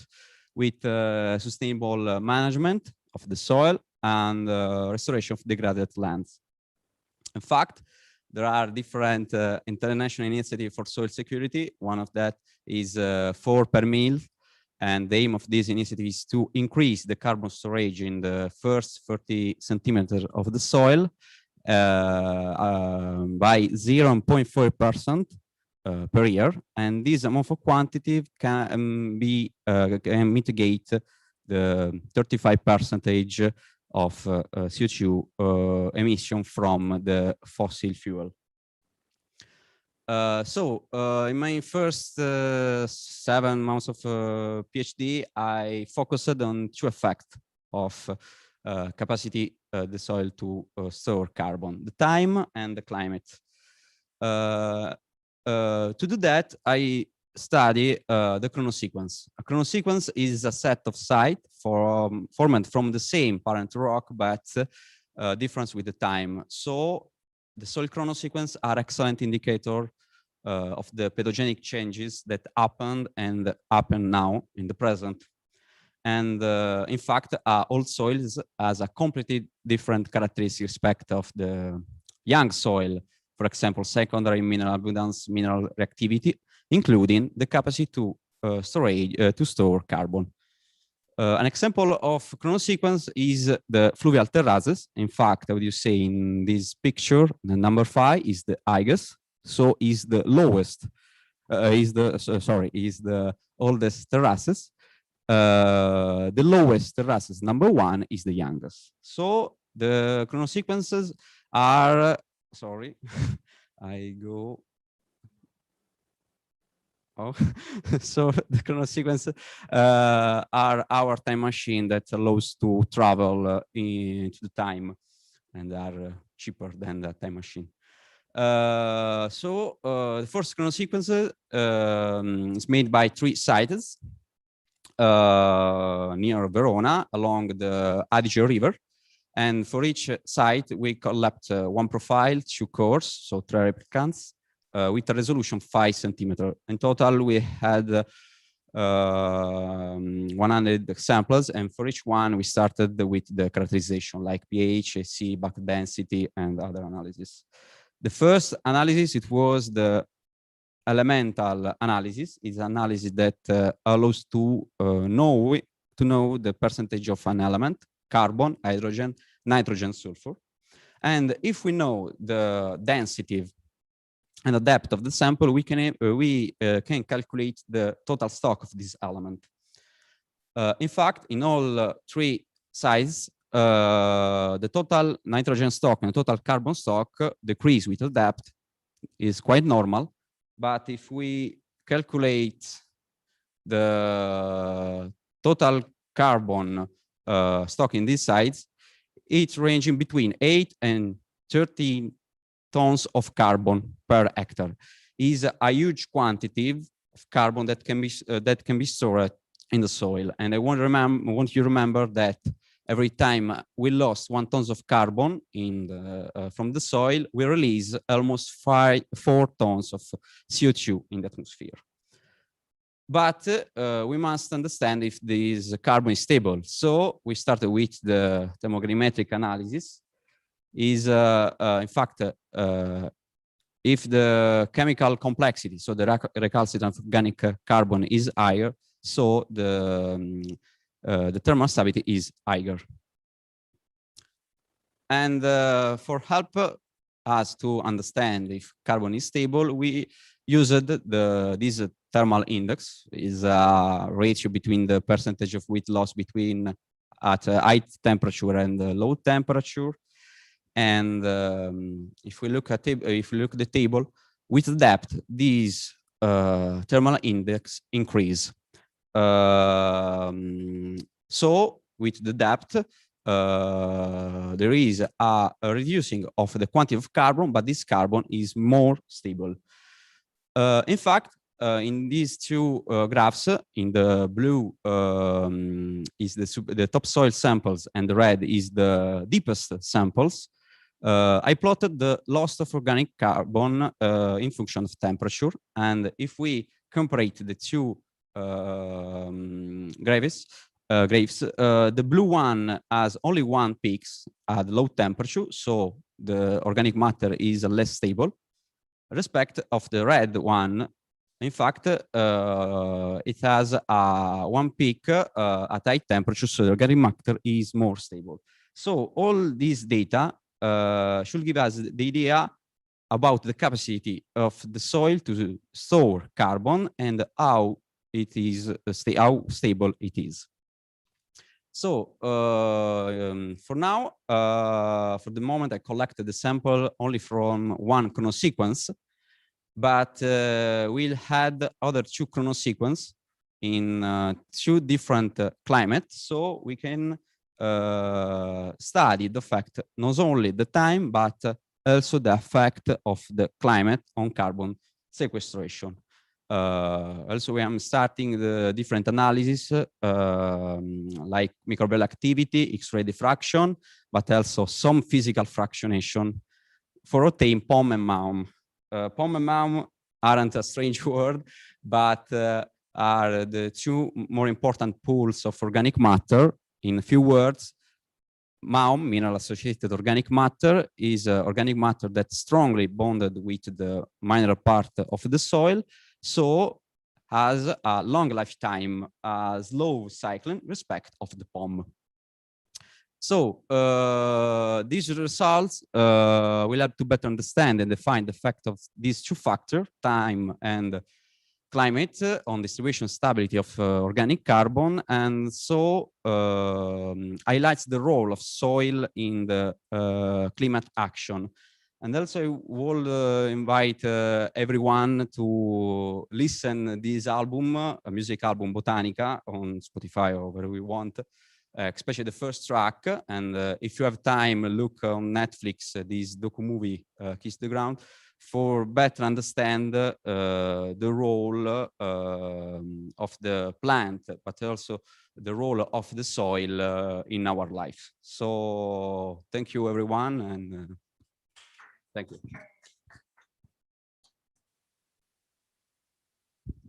Thank you, Giorgio.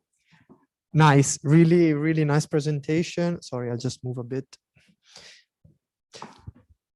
Wow, nice, interesting.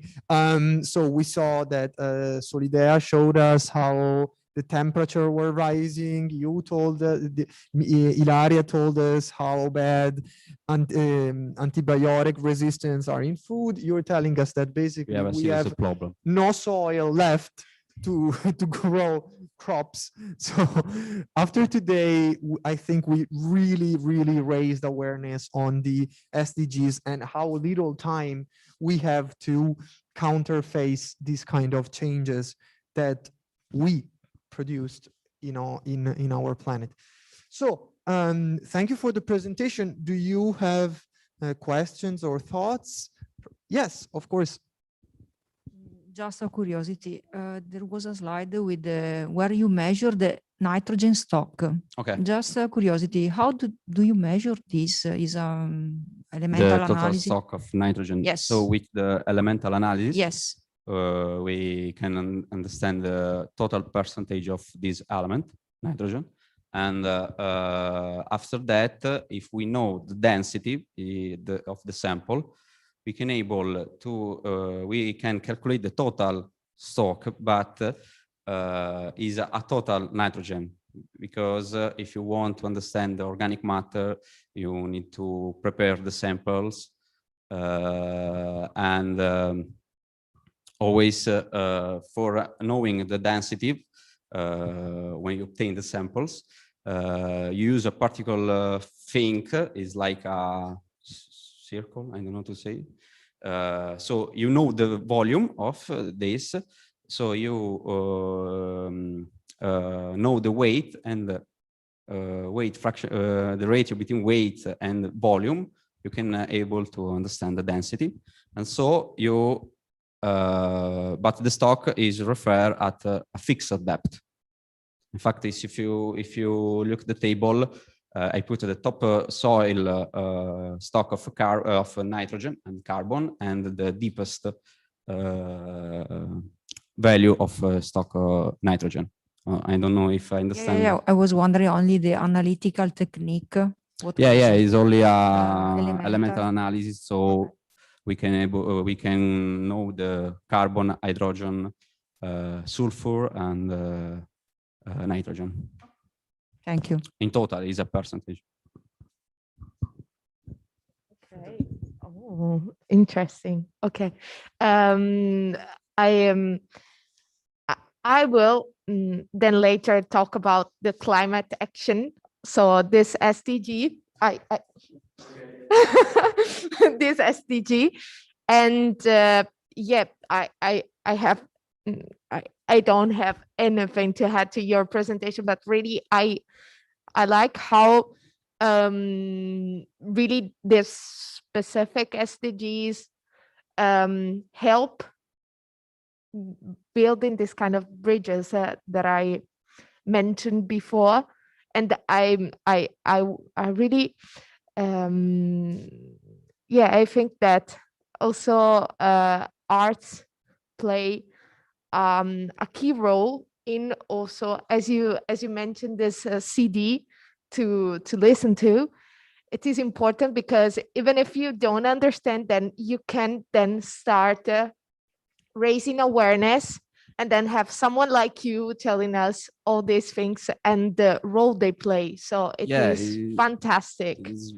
Always, in the last slide, I put these two album music. It's a very, very good music. Do you know the producer? No? Okay, so I advise to listen it. But for me, it's very important to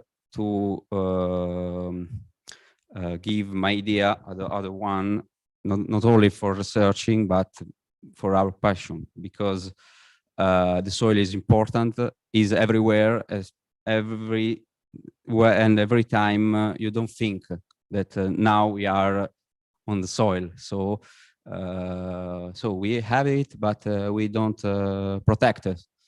And also, if we protect the soil, we can have a good quality of food and good quality of wine and beer. So maybe it's a good. We're definitely taking it for granted, and that is the problem for. That is what we're facing right now. We take for granted everything we have, but we really need to preserve it. Do you have any other question? Because now we are way ahead of the schedule, because we still have at least 20 more minutes. And so, yeah, and I wanted to ask you a question just to wrap up the day. And so, Giorgio, you can stay. It's more like now more Barbara D'Urso kind of style. So it's more, yeah, okay. And we're not though. We're replacing this kind of format. But what I wanted to ask you is, after these 3 days of Congress, in which the first day we talked about margins and sciences, but many of the topics that we discussed on Monday were still connected with the Agenda 2030. My question for you is also with what Professor Bettiga said before. What do you think, as a biotechnologist, we could do very practically in the next months, in the next years, in order to raise awareness and be advocate for the Agenda 2030? And of course, it's not just for you, because now I will come through. In my opinion, in my cases,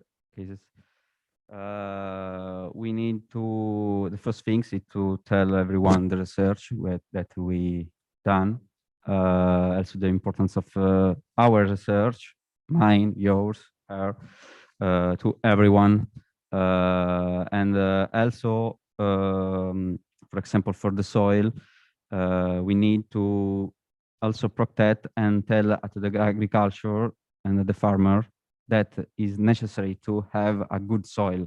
So it's very important because if you think that the Veneto is the, with the Sicily is the first region of the loss of soil, we need to stop this trend with our research, but our farmer, our citizen, for everyone, we need to be, I don't know how to say, action in the same way. So our role is the research, but we need also to give a possibility solution also for the soil, for the plants, for the technology, for our research. So I don't know if I understand. No, yeah, of course. Yeah, no, just in practical. So for instance, you said something very interesting, that is, we as the academic population, we need to go up to the people that are exploiting the soil. So we need to make our knowledges as accessible to them. And that is not a hard task. That is not an easy task. Yeah, it's not easy, especially with I don't know, with farmer, but because the first things that they're more important is the profit. So we need to say that yes, the profit, but without, in my case, without soil, the profit will be lower. Not in a few years, but for next generation.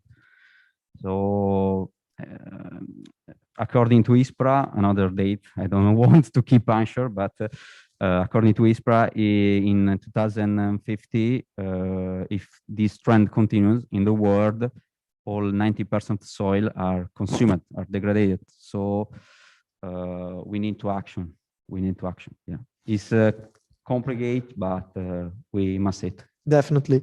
I remember that my master thesis introduction started with something that sounded very numb and ominous, that said something like, the World Atlas of Desertification states that in the next 20, 30 years, up to 50% of the arable lands will not be fertile anymore. So because the desertification determines a moving of people to find another soil to feed the plants. So it's a very complicated thing.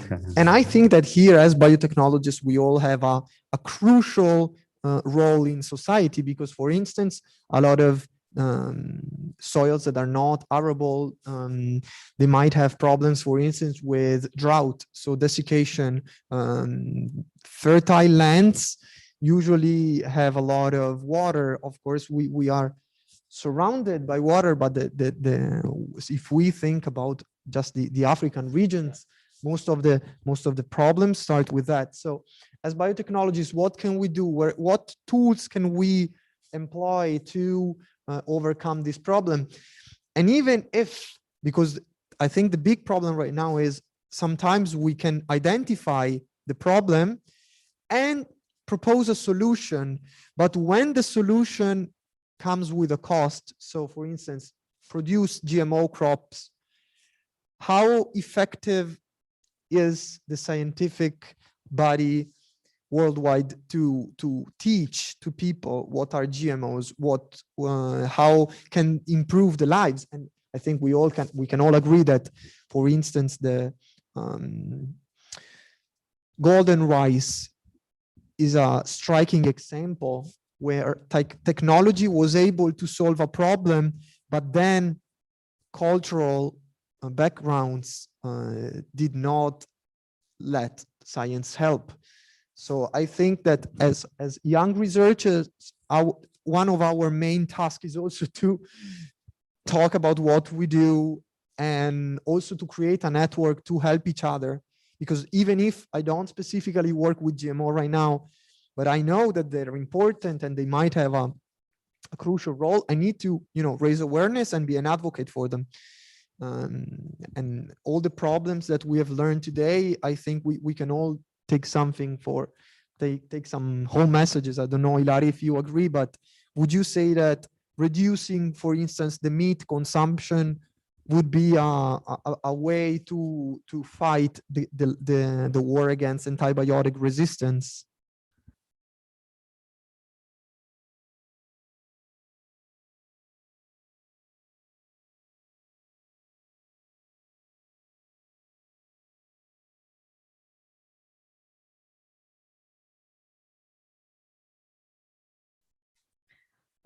Yes, probably it is a possibility to reduce antibiotic resistance, but not the solution.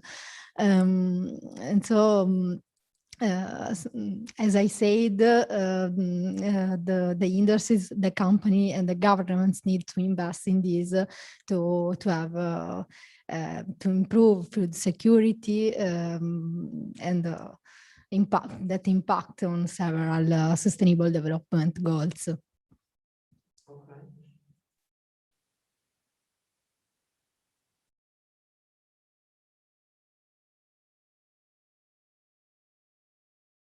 Beg your pardon. And then, so definitely, I think also the food quality is a crucial,